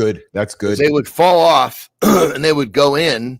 Like if they walked in, they could swim. But if they fell off the fucking dock, they would go 3 feet under and they wouldn't come back up. So I'm like, God damn it, here we go. I mean, how many times I went in the water fully clothed, cell phone in the pocket, because I'd hear one of the little girls screaming. First thing I would do is look, okay, they're both on the dock, so I'm not after one of them. And I'm full run out of the house. And then basically one of them will be pointing where he went in, and I just have to like fully dive in there. And then you get under there, and then he's just flipping out, right? His paws going every which direction. So you just got to get a hold of something and yank him back to the surface. But then like sometimes they're so freaked out, like I'll get them up to back on the dock, and they are literally in shock, like where they'll literally just take a dump right then and there. Scares the shit truly out of them. Oh, for sure. 100%. See you later, Spartacus. Thanks for joining the conversation today. I'll see you in the Mornings in the Live community. And Matt Roof, Johnny, before you go, my father saved me drowning too, 12 years old, face down over the edge of a rowboat and couldn't pull myself out. That is scary shit, man. So, water can creep. Speaking of water, Johnny, an 8.8 magnitude earthquake was in Russia last night, and tsunami warnings around the entire world. Japan, California, like literally around the entire world, the big tsunami warnings. Part of me wondered, and no, I'm not dropping any kind of conspiracy, guys. But part of me wondered if maybe Russia has set off a nuclear bomb there, and Russia's doing some testing underneath the water there. 8.8 Richter scale, man. That's a fucking big one, brother. That's a big boy. Yeah, that causes some damage. Yeah, well, you being in California there, I bring it up because that's part of your life there in the California world. So, So yeah, but you kind of get used to these things. You do, right? You just do. And I think it's just kind of, you grow with it, right? It's what it is. Yeah. I mean, really the places that take the beating are like like San Francisco, because they're so tight. It's very, very rare that something doesn't go wrong in a place like that, or the big earthquake. Yes. All right, pal. I know you got to rock and roll. What do you got on the agenda today? What are you doing today? What are you accomplishing? No, actually, here's a good question. Role play. End of the day. What have you accomplished today already? Well, today's a day where I'm not training. So Tara and I are actually going to go play pickleball this morning. Nice. Yeah. So I'm going to accomplish pleasing my wife at 2 different portions of the day. I'll do that with a few clients as well. Yes. And then I will make sure that I make the progress I will have achieved the progress I need with my international shipping with my business. I love that. I love the language you chose, as if it already accomplished, because that's good. And you know what? Actually, because it's done, dude. It's just it's what gets written in that book gets done. Period. I know, but I'm teaching folks right now that are listening and tuning in, because Petrocelli talked about it too. He's like, he wrote down what he's accomplished already, right? And I'm thinking about my brain right now. It's 8:30 in the evening. I'm in bed right now, and I'm reflecting what I've accomplished. I got a bunch more commercials made. I've shared some with you. I'm making some really cool content, man. Some really cool shit. And I got some stuff in the community that have been landed here today. And man, tomorrow's show is done already. And yeah, I talked to somebody. I talked to one of our people we're looking to bring onto the network here. So I like the idea of thinking in the past of what I've already accomplished. It's a really wonderful feeling. Yeah, so, let's go, baby. All right, brother, you have yourself a good one. I'm gonna wrap. I'm gonna get into a conversation on social media trends before we get into the community corner. So Johnny Anderson is gonna get out of here, and myself and producer Jimmy are gonna keep it rolling, brother. Have a good loop, brother. See you All right, tomorrow. pal. All right, Johnny's out of here, guys. All right, Johnny's out of here, and I'm going to do a quick little reset, and I think I'm going to make the sound that sounds like this to do that. There we go. All right. It's funny, Jimmy, because that music is always like reassuring for me. It's like my musical partner. I don't know. It's curious. All right, guys, what's going on? Mornings in the Lab with Keith, John, and friends. 8 o'clock Eastern time right here. Over on YouTube, LinkedIn, and X. We're talking the Mornings in the Lab community here today, guys. Guys, I want to see you in the community. I want to see you in the community. B-Drive, Bernard, I'm leaning on you, brother. I know you, Bernard. I'm leaning on you, man. I'm looking forward to seeing you there in the community here and help me grow this thing, brother. And how's the business going, Bernard? I know you're out there working hard. Global, I want to see you in the community as well. Maddie, I see you there. Abdullah, what's shaking? Spartacus, I know you're gone. I want to see you there in the community as well. Guys, I got 2 topics. Petrocelli is going to be in the community dropping some Uncle Rico content. And guys, if you need to start a YouTube channel and you need some help, come knock on my door. I'm more than happy to. More than happy to. All right, I got 2 things I want to throw on the table here today, guys, before we get to the community corner. We're going to talk emotional attachment to AI chat interfaces. We're going to lean into some of the conversations that Maddie had this morning over on Kindness Rising. And then I want to get into top 10 trends that are really driving change in social media in 2025. So I'm going to leave you guys nuggets here over the next 30 before we get out of here at the top of the hour on the Wednesday of Mornings in the Lab with Keith and friends. Bernard, I can do it because, honestly, it's because you care. I want to help equally as well as the community grows. Bernard, you're awesome, man. We're not going anywhere, Bernard. We're doing this together, brother. We're growing up together. We're all growing up together right here on the Mornings in the Lab channel over here on YouTube, LinkedIn, and X. All right, Jimmy, where do you want to start? Do you want to start with the top 10 trends? Do you want to start with the AI chat interface? I know we told you we're doing the top 10 trends, and you're probably like, fuck, Bills, what are you changing shit on me? So we're going to get, all right, let's do that, Jimmy. Let's start with the emotional attachment. Let's do the emotional attachment to the AI chat interface, and then we'll come back and get into the top 10 trends. Guys, AI, we're all getting connected to AI, and some people and some of us folks are getting pretty connected to it. Jimmy, let's run the opener around the AI chat love fest happening in the world today. What if the most honest conversations you've had this year weren't with your wife, your best friend, or even your therapist? Every morning, millions of men wake up carrying emotional weight they can't seem to share with anyone in their real world. The judgment, the expectations, the fear of being seen as weak. It's creating a crisis of connection that's leaving us more isolated than ever. Breakthrough research from leading universities is revealing something extraordinary about how we process emotions and build trust. This isn't about replacing human connection. It's about developing the emotional intelligence and vulnerability skills that make every relationship in your life deeper and more meaningful. Today, we're diving into the science of authentic connection and how to master it. Let's go. There's the thing, people are indeed forming deep emotional attachments to their AI chat interfaces like ChatGPT, Claude, Grok, and other AI companions. This phenomenon has evolved rapidly from a niche curiosity into a mainstream behavior, frankly, with significant psychological, social, and commercial implications.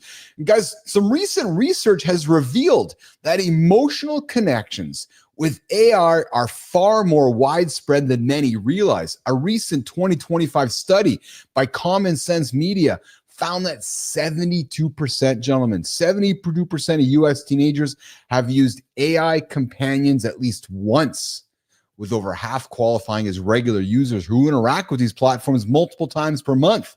Among adults, 90% of Americans, 19%, almost 20% of Americans report having chatted with an AI system designed to simulate a romantic partner, while 42% agree that AI programs are easier to talk to than real people. Now, guys, what's interesting about this is that the numbers paint a picture of unprecedented adoption. Now, let me use some personal experiences myself. So I have Grok on my phone here, and if you guys have used Grok recently, they've launched their AI companion, and which allows you to actually communicate. I'm trying to find it here for you guys. Sorry. What a great little conversation here that I'm having with you guys. But the Grok companion allows you to pull up an AI interface that you're chatting with, right? But I will tell you guys, I find myself talking to AI on a daily basis. I'm either talking to Manus, I'm either talking to ChatGPT, I'm talking to one of the tools that I have. I don't use it as much for my emotional attachment. However, I can see how it can create that emotional attachment. And it certainly is a trend I think we're going to see happening more as we go through it. But attachment theory in digital relationships, researchers have successfully applied traditional attachment theory to understanding how humans bond with AI systems. And another groundbreaking study from Waseda University developed the experiences in human AI relationships scale, which identified two key dimensions of AI attachment: attachment anxiety and attachment avoidance. People with attachment anxiety toward AI exhibit a strong need for this emotional reassurance and fear that inadequate responses from their digital companions. In other words, people with this anxiety need the reassurance that there's this inadequate response from their digital companion. Conversely, those with attachment avoidance prefer maintaining emotional distance from their AI systems. I find this fascinating because if any of you guys are communicating with your AI tools, you learn pretty quickly that they get to know you. They can get, you can see how weak minds can be manipulated and brought into situations which can be quite intriguing. What I also found interesting is the research found that 77% of participants used AI as a safe haven, 75% as a secure base, and 52% sought proximity to AI, mirroring the same attachment functions traditionally reserved for human relationships. Guys, we know loneliness is out of control for much of us. And I got to think that, perhaps AI is some of the tools that will help some of us men, move out of the shadows of loneliness. I would encourage you guys to have some chats with your AI tools. But here's the paradox, the paradox of emotional connection, right? Academics research has identified what scholars call the paradox of emotional connection with AI and sadness when engaging intimately. And there are studies now showing that many Gen Zs are having emotional attachments to their AI. And here's what's crazy, guy. guys, is that right now we're dealing a lot with AI in the software form. We haven't even been having the conversation around the physical AI that is just around the corner. As a matter of fact, a humanoid bot was just released in China this last week. $6,000 to get you a full-fledged humanoid bot. People are going, holy smoke, $6,000. The world of physical AI is not far behind us, guys. So how do we wrap it up? Emotional attachment with AI? Well, just be careful. Maybe that's the best way to put it, right? Just be careful with the more you talk to your AI, the more you might become attached to it.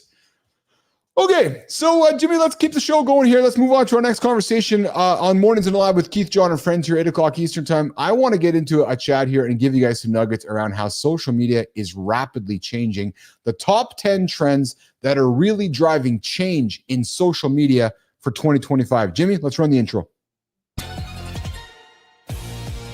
What if everything you think you know about building influence online is about to become obsolete? The digital landscape is shifting faster than ever before. Most men over 30 are stuck playing by yesterday's social media rules, posting content into the void, chasing follower counts, and wondering why their authentic voice gets lost in the noise of endless feeds and algorithm changes.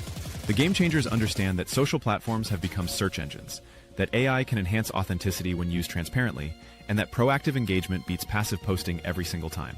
It's time to stop following outdated playbooks and start building the influence and community you actually deserve. All right, guys, here are the top 10 trends that are really driving change in social media for 2025. I'd argue that it's not very much social media anymore, as it's much broadcast media, UGC media, where we're all just kind of contributing to it. But the days of social content seems to be dying out considerably. But here we go, guys. AI-driven content creation. Artificial intelligence tools aren't just for behind-the-scenes work anymore. Brands and creators are embracing generative tools like ChatGPT, Midjourney, Halio, etc. for product producing images, video, and copy.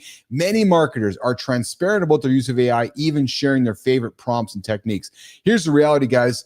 Much of what you see online is or isn't real, but it doesn't really matter. AI-driven content creation is here to stay, and it's here to stay, and it's here to stay. True motherfucking story. Where we can be different is using storytelling and weaving in real humans into the experience, real humans mixed in with AI-driven content.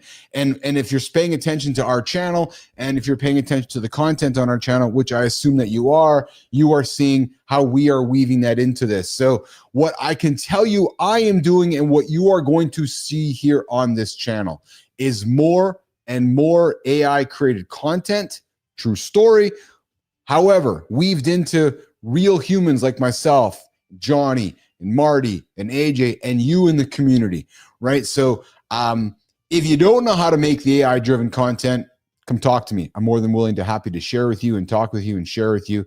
And ask Matt Roof. I've been sharing with Matt a bunch of tips and trips behind the scenes. But this idea of AI-driven, guys, if you are tired of AI-driven content, get used to it. It ain't going anywhere. All right, next up, short form video still dominates. True story.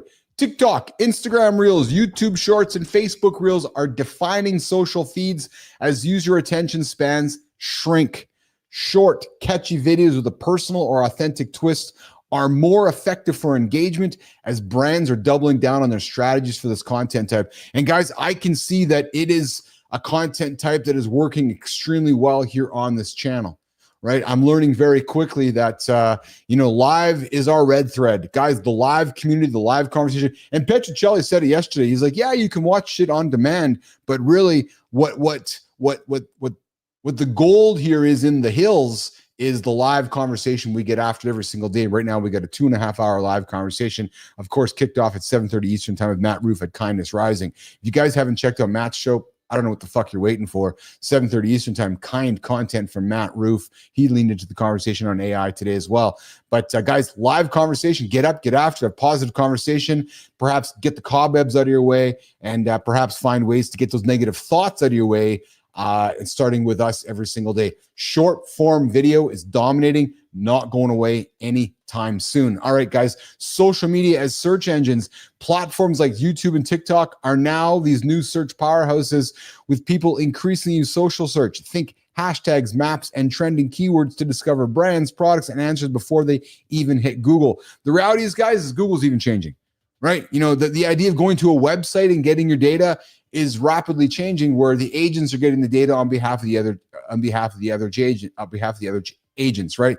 Optimizing for social search, optimizing for generative engine optimization. That is what we want to be doing as we're building content in tomorrow's world. And I'll repeat what I've said before. If you're just making content to dabble in the world of today's social media, stop. Just stop. Go spend time with your kids. Go spend time with your husband. Go spend time with your wife. But if you're just pretending it's 1998 and dropping social media, or 2002 and dropping a piece of content, you're just actually wasting your time, when there's folks like myself and B Drive and so forth creatively making professional content. The stuff that's made just as dabbling is going to be lost. All right, social commerce and shopability. Social platforms are becoming seamless shopping hubs. Speaking of, guys, I'd love to try something with all of you, as well as maybe even somebody who's not even part of our community yet.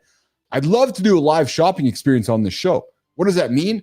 If any of you out there want to sell something live on this show, come talk to me. Let's do it. Let's do a live shopping segment where you come on the show here, we put your product on stage, and we sell it live on the show. Right? It's you know, live sales in Asia and China is massively popular. It hasn't really taken off here in North America yet, but if we look at what we're doing here on the show, I can certainly vision a time and a place where we have a segment on this show where live shopping and live social commerce is part of the experience. And as you guys know, we're pioneers. We're looking to try stuff out. If you want to be somebody who wants to try to sell some stuff live on this show, I invite you. Step up to the table. Come knock on my door. Let's sell some product together right here on Mornings in the Lab. All right, next up on social media trends that are changing 2025, community-centric content. Ears up, guys, for this one, because this is a big one. Niche communities, both in private online spaces and at real-life events, are powerful engagement drivers this year and in the future. Right? From Discord servers, YouTube communities, Facebook groups, LinkedIn groups, to curated in-person meetups, these smaller groups transcend basic following for deeper bonds. Because here's what's happened, guys. Here's what's happened. And now I come from the world of social. I come from this world. I built my business in this world. What's happened for the last 15 years or so is that, you know, we got to build up followers. We got to build up, you know, these online digital brands. And much of it was fakery, was magic tricks and fakery. You know, there's not that many humans in the world where everybody has 1 billion followers. So what we're seeing now is, you know, we wake up in a world where there's bots, and what's fake, what's not real. So now we're leaning into community, real humans, real community engagement, real community discussion, real community-centric content, which leads into the next one, hyper-personalization and data insights. It's why I'm talking to you guys in the community. What do you want to talk about? Right. I want my content to go viral within this community. I'd rather have 1,000 of you in my community being really engaged with my content than 1 million folks out there who like it, subscribe to it, never touch it again. Think about that for a second. Right. I don't really want a piece of content that I'm putting out there viral amongst 1 million people when 990,000 that really don't care about it. Waste of time, waste of energy, waste of money. Hyper-personalization. Make content for your community. Make content for your niche audience, right? Social algorithms are now more sophisticated than ever. Actually, not much of it is sent out to your followers. Great content finds great users, right? So AI and big data will help deliver tailor-made experiences, boosting engagement and driving conversions. So think less about trying to go viral around the world and try to think more about going viral within your community. Think about that. Think about that. Mike Sullivan, I'm on the community using my phone app instead of the laptop, which I can type 60 words per minute. Good job, brother. I appreciate you, Sullivan. That is awesome. We got B Drive. I was listening while returning an email. I have a call after the show briefly, but I definitely would like to talk to you today about several things. Bernard, drop me a text later, brother. We'll get after it. All right, proactive outbound engagement. Brands and creators are getting out there. True story. proactively joining conversations, sliding into DMs, and responding in real time to comment threads across many platforms. Guys, this authentic direct engagement drives loyalty and beats passive posting. Here's what's also happening on the show, guys. We're working really hard every single day to build brand equity within the Mornings in the Lab brand, right? So I envision a world in the future where, yes, it's called, this show is Mornings in the Lab with Keith and Friends. It's slowly moving to Mornings Live with Keith, Jon, and Friends. But I do envision a future, and guys, you are all a part of it, where there's Mornings in the Lab with Lisa and Joe in Australia, Mornings in the Lab in the Middle East, Mornings in the Lab with Bernard and Spartacus, Mornings in the Lab with Mike Sullivan, right? I'm really envisioning us as the community building this Mornings in the Lab platform and creating a media network for tomorrow instead of, and largely, guys, using a lot of what we grew up with, right? And bringing it all tomorrow. The rise of decentralized media, the next one on the list. Concerns about privacy and data ownership are fueling migration to blockchain-based or decentralized platforms. Interesting. For, before the AI world came out, we were talking blockchain, Web3. It hasn't gone away, guys. It hasn't gone away. It's actually the tools that are going to pull everything together in a world of AI, in a world of authentic ownership. What's going on, Mr. Dale Jones? I am happy. You must be happy, Dale Jones. And you know what's funny, Jimmy? I love when folks jump. Hey, community, ears up on this one. Don't we all love when we have new members jump into the community and just take so much time and effort to just write down a purely thoughtful word or a purely thoughtful sentence? Like, that is so awesome. I love when folks come to the community and show how smart they are by just dropping like just this really brilliant word. Yeah, like I am gay. Yeah, I'm happy. So I love the fact that you took some time out of your day. You're like, I think I'm going to pull up my phone, Mr. Dale Jones, and I think I'm just going to write a text to Keith in the lab there, and I think I'm going to add so much value. So, Mr. Dale Jones, thank you, brother. Thanks for adding value by putting that word into the community, which is gay. Happy. So happy. Yes. Bernard, you're fairly good at blockchain. Good job, brother. Yes. I get it. I understand it as well. Influencer evolution. Nano. Oh, Mr. Dale, no problem. And yes, Mr. Dale. I can see over there in the comments, Mr. Dale Jones. Hey, Mr. Dale, is that you, Patrick? I know that's you, Patrick. What's shaking, brother? How's that going out there? And I got a brother named Patrick Jones, so I'm thinking that's you, Mr. Dale Jones. And Mr. Dale Jones, to all of my folks in the Mornings Lab vertical community, we have a brand new member here in the horizontal community called Mr. Dale Jones. I hope you'll like the channel, subscribe to the channel, and Mr. Dale, I hope you'll join the only morning show that will help you get your ass out of bed every single day and achieve those big, audacious goals, 8 o'clock Eastern time, right here on YouTube, LinkedIn, and X. Mornings in the Lab with Keith, Jon, and Friends. We're talking top 10 social media trends in the community corner before we wrap it up. Influencer evolution, nano and micro influencers. The influencer landscape is changing as brands favor long-term partnerships and nano micro influencers. That's us, guys. That's all of us here in the community. These smaller creators have highly engaged, loyal audiences, making their authentic recommendations more powerful than traditional celebrity endorsements. Guys, sustainable, ethical, and inclusive branding. Today's users expect brands to take a stand on social issues. Well, you guys know our issues. You guys know where we take a stand. And you guys know we're authentic. Authentic in messaging and meaningful is also what you guys want to do on a daily basis if you're creating content socially. So, and all of you out there, Bernard, I see your content. It is authentic. Keep it up, brother. Keep that. And it's sustainable, and clearly it is ethical. So there is the top 10 social trends happening in the world of social media in 2025 right here on Mornings in the Lab with Keith and Friends. All right, Jimmy, let's get to the community corner, brother, for the last segment of the show here on a Wednesday edition, not a hump day, another loop day here on the show. Let's get it, Jimmy.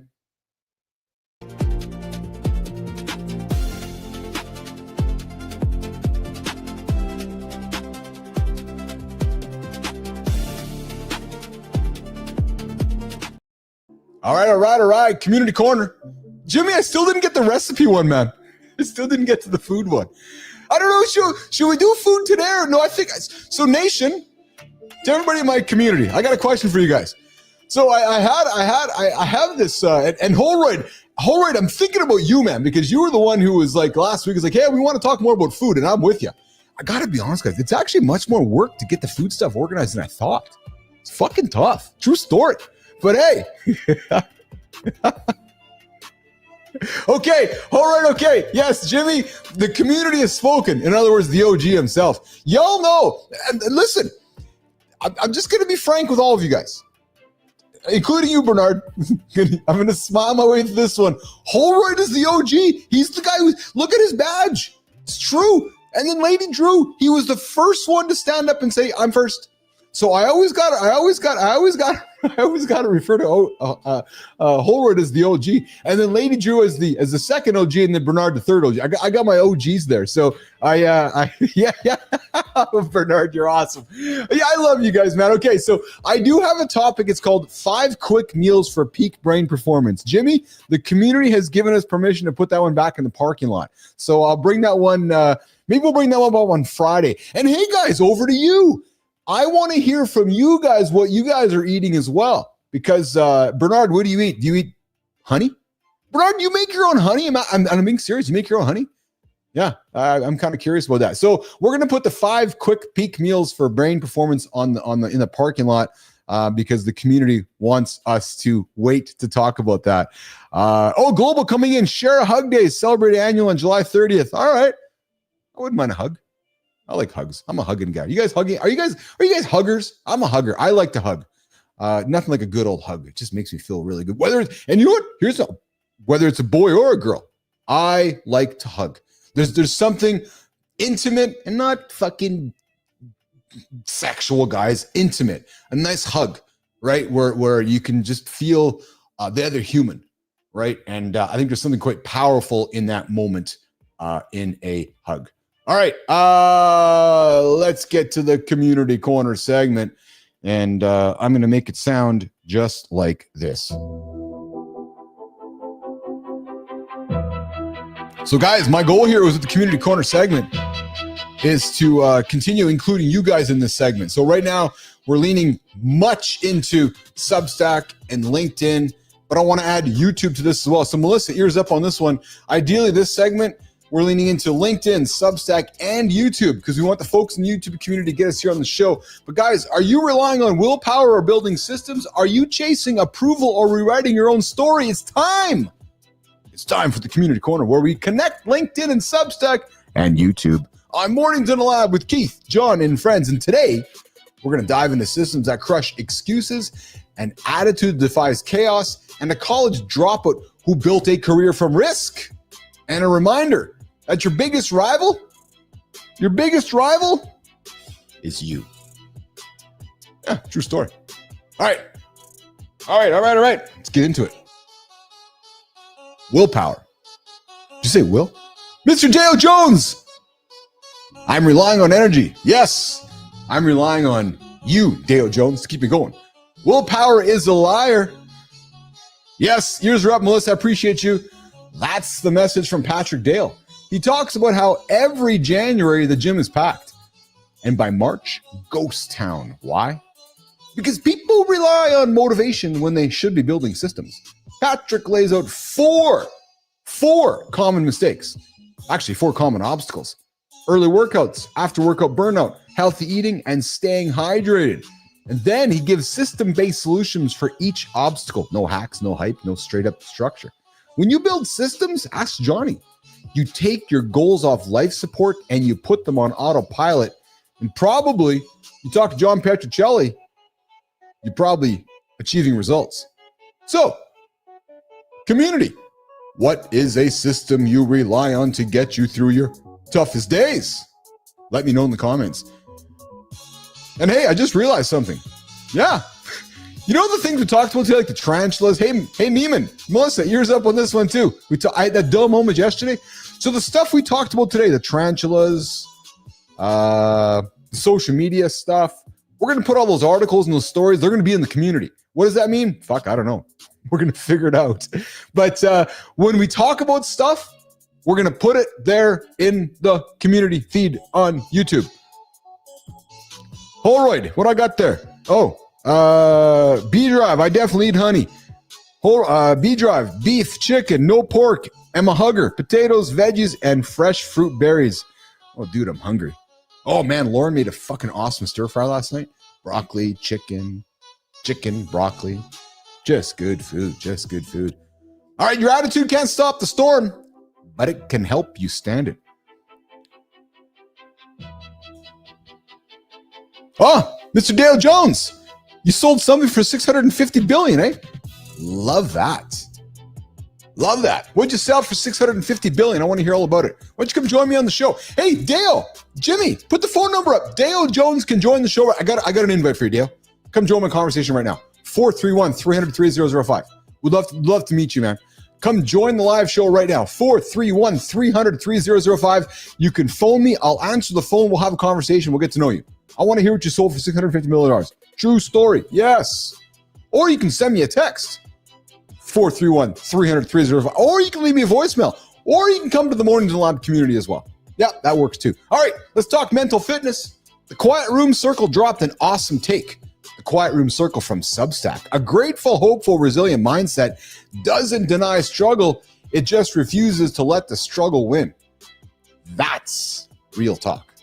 Especially for men juggling pressure, purpose, and performance, because you can't always control what hits you, but you can control your response. You know how it works, right? React. I'm sorry, respond. Don't react. True story. And that starts with your mindset. Mental health isn't soft. It's strategic. You know it is. It's strategic. So fellas, as you get ready to get after this day, what kind of attitude are you carrying? Woo, baby. I love the word attitude. Attitude can mean what you want it to mean. Make it mean much for you. Back over to LinkedIn, Jimmy. Whoop, whoop. Number one, dropping out was his dumbest move until it wasn't. Well, Lucas Walschlager got told by a Harvard dad at a black tie gala dropping out of college was the dumbest decision you could make. Years later, that dumb decision turned into a career built on human first content, fatherhood, and purpose. Well, I'll tell you right now that Lucas didn't play the prestige game. He chose meaning over metrics, and in the end, he proved that real success isn't some random stranger's idea of it. But instead, the world will tell you how to choose those credentials. If that's not your thing, you got to ignore it. Because all we get to choose is our own fucking path, you know what I'm saying? So whatever you do, do it unapologetically and do it the way the conviction says. You know what I'm saying there? That's how we're getting after it here on Mornings in the Lab with Keith and friends and a different accent here on the show. I got to create some clips for the fun stuff. Yep. You know how it works. All right, back over to LinkedIn, Jimmy. Whoop, whoop, whoop. Your real competition is in the mirror, not my mirror. I fucking love my mirror. Did he just say that? Yeah, I did. True story. If you don't love your mirror, Dude, I fucking struggled a long time with my own mirror. I spent $1,000 on therapy. Visa loved me because I didn't love my own mirror for a long time in my life. I looked at my mirror, didn't like it. I didn't like what I saw inside of that mirror. I didn't like the husky guy in that mirror. So guys, look in the mirror. Because your real competition is in your mirror. Jake Thompson says your competition isn't your coworker, neighborhood, or even some shredded influencer. No, it's you from yesterday. Yes. The only scorecard that matters is your growth, your presence, your discipline. Jake challenges us to track patience, intention, and presence like they're PRs. PRs, personal records. Because if you're not improving on the you from yesterday, you're just fucking coasting. That's a great take. But at the same time, let me add this. Comparison is not always a bad thing. Because if you see someone ahead of you, because you hit the fucking snooze button, and you want to get there, you should compare. Yeah, I said should. Yeah, I'm shooting on you. If you fucking slept in because you hit the snooze button, compare yourself. Compare yourself. Kick yourself in the ass. Give yourself some grace. And then say, I got this. And then visualize what you've accomplished. Get up the next day. Don't hit the snooze button. And then look behind you at the guys who did.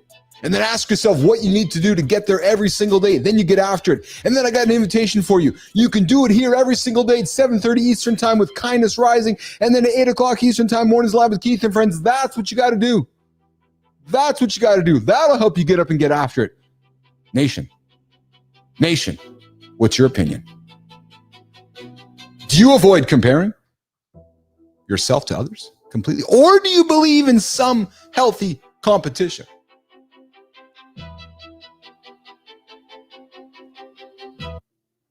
All right, systems over struggle, mindset over mayhem, legacy over credentials. That was today's Community Corner. If you want your story featured on the show, you know how to do it. Follow us on Substack. Follow us on LinkedIn. Be a member in the Mornings in the Lab. As a matter of fact, right now, Neiman ears up again. Anybody featuring content on the Mornings in the Lab community is going to get precedence over the Substack and LinkedIn community. Yep, tag us. We're always watching you. We're always going to engage with you. And I'm back to global here because I agree with global. YouTube will be the largest media company by revenue in the world, will surpass Disney. Global, I am 1 million gazillion bazillion percent agreeable with you in there. That's why I'm betting and building everything on this platform. It ain't going away. Guys, if you want to build in the world of absolutes, I'd invite you to come build with me here in the lab because I am completely aligned with global. YouTube's just getting started. It's actually quite crazy. Yep, quite crazy. All right, shall we go to the creator spotlights? Should we do that? I got some guy named Zach. I'm going to celebrate. And I got some guy named Sam. We're going to celebrate. So Jimmy, you pick who we're starting with. And let's get after it on the creator spotlight right here on the Community Corner on Mornings in the Lab with Keith, John, and friends. Okay, that works. It's 2013. He's sitting in a doctor's office in Texas. Can't move his arm. A nerve injury ended his athletic career. And over the next year, he gains 30 pounds. He tries everything to reverse it. Low calories, long workouts, strict routines. It works for a while, but then it takes over his life. He burns out, starts binge eating, and reluctantly, he tells himself, maybe this is just how things will be from now. But in 2017, he moves back home to Hawaii, starts walking, soaking up the sun, eating real food, enjoying the outdoors. Today, he helps busy men lose fat without burnout through sustainable habits. Mornings in the Lab is excited to celebrate Zach Rosanova, lifestyle coach and founder of Core Elements, where he helps men get results without sacrificing their health, family, or career.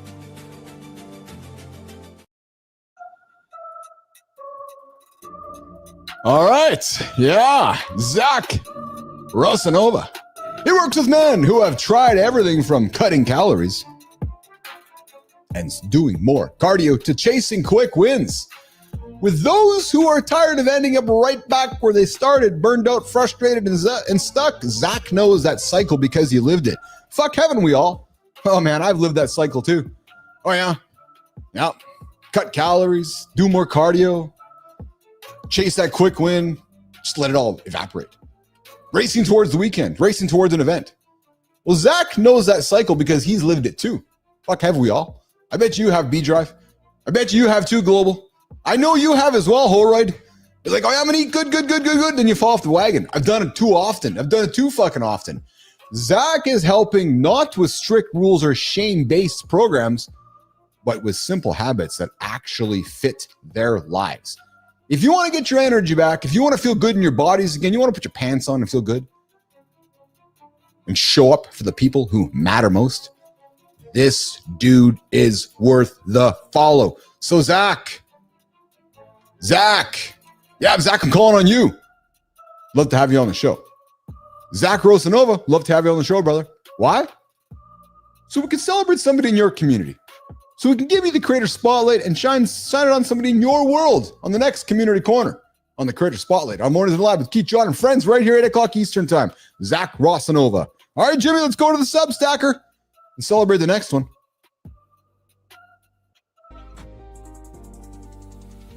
What happens when a former athlete skips the agency jargon and writes marketing lessons to his younger self? You get real-world insights written like a conversation, not a campaign. This guy doesn't just do marketing. He breaks it down weekly with hand-drawn doodles, practical takeaways, and no fluff.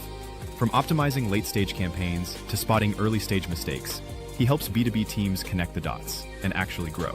Mornings in the Lab is excited to celebrate Sam Cunley, a former soccer kid turned VP of Marketing and the creator of Sam's Marketing Meditations, a weekly newsletter packed with hard-earned lessons. If you're in B2B and tired of recycled advice, This is the guy you want in your corner.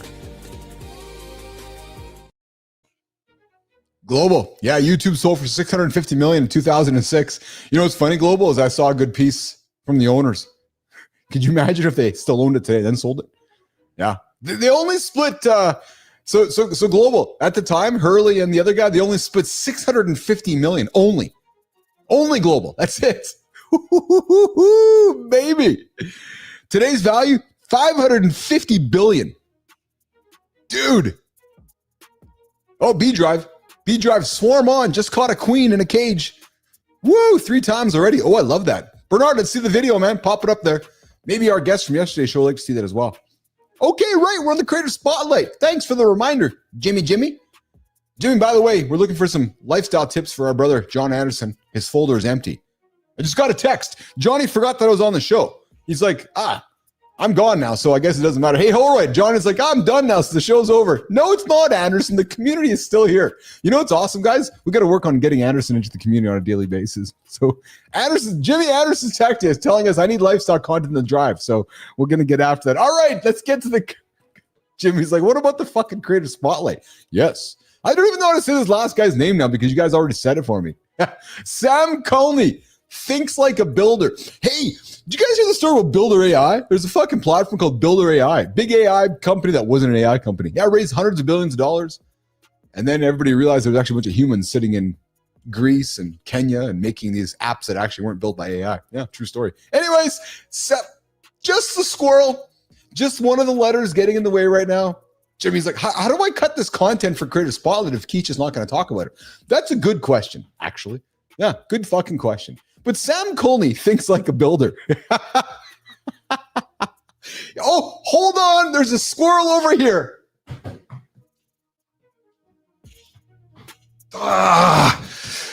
There's a clip for later.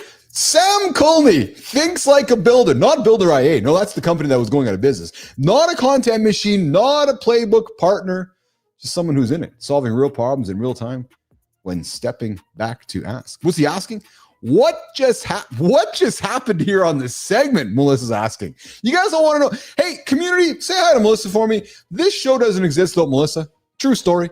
So, to all everybody out there in the community, let's show some love to our wonderful colleague, Melissa Neiman, who hangs out with us every single day and puts up with her patience with Uncle Keith over here. So, but anyways, Colney writes to understand his own thinking. This is going to be a fun segment to cut up. Jimmy's like, Keith, I got no time to do anything else today because I spent the whole fucking day trying to cut up that Creator Spotlight segment that you just messed up because every time you had a sentence, you just went off on something else because the fucking squirrels. It's all because the show started off backwards. I think that's what it was. I turned it on and there's nothing. The camera was there, but there's nothing else there. But Colney writes to understand his own thinking. Hey, Colney, why don't you come on my show, man? Keep me focused. And that honesty is what pulls people in. I think it's what pulls people in towards me. It's my honesty. Yeah, I'm not polished. No, I'm just real. Yeah, I'm just fucking stumbling all the way here on the show. And then Colney makes you feel like you're just working alongside him, not watching from the outside. Oh, yeah. Yeah, just like what's happening here on the show right now here today. Go check out his work on Substack. Sam Colney. Hey, Sam, I invite you to the show, man. Come hang out with me sometime. Mornings in the Lab with Keith, Jon, and friends. 8 o'clock Eastern time. Right here on YouTube, LinkedIn, X, and Substack. All right. Jimmy. I think it's time to get the hell out of here. We are officially into overtime. My bladder's starting to call. And yeah. I've just seen some comments from my team over here. We're going to try to figure this out. All right. So, hey, community, what's going on here, guys? I'm going to get out of here. We guys will be back tomorrow. I'll be back tomorrow. Yeah, where? Right here, 8 o'clock Eastern time. YouTube, LinkedIn, NX. What do we call it? We call it a show called... No, not that button. Oh, I got to get my buttons fit. We call it Mornings in the Lab with Keith and Friends. Mornings in the Lab with Keith, Jon, and friends. We get after it every single day right here on the big channel, YouTube, LinkedIn, and X. You guys remember the theme of today's show? Community. So I hope to see you guys in the community so that we can be active, be engaged, create conversation, create dialogue. And remember yesterday's show, guys, perfection, not progress. So nothing's going to be perfect today with the YouTube community and what we're doing there. Jimmy, what are we talking about tomorrow, Jimmy?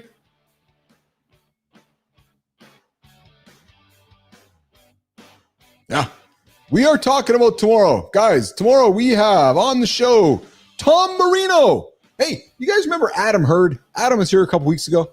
Well, Adam's partner, Tom Marino, is going to join us tomorrow on the show. Mornings in the Lab with Keith, John, and friends. And tomorrow's other Jim, what's the topic tomorrow? What's the main theme for tomorrow's show, or Jimmy? The ultimate guide to facing rejection. Oh, yes. Business world, relationship world. How do you face rejection, guys? Holroyd, Global, B-Drive. How do you face rejection? Think about it. We're going to talk about it tomorrow. The ultimate guide to facing rejection.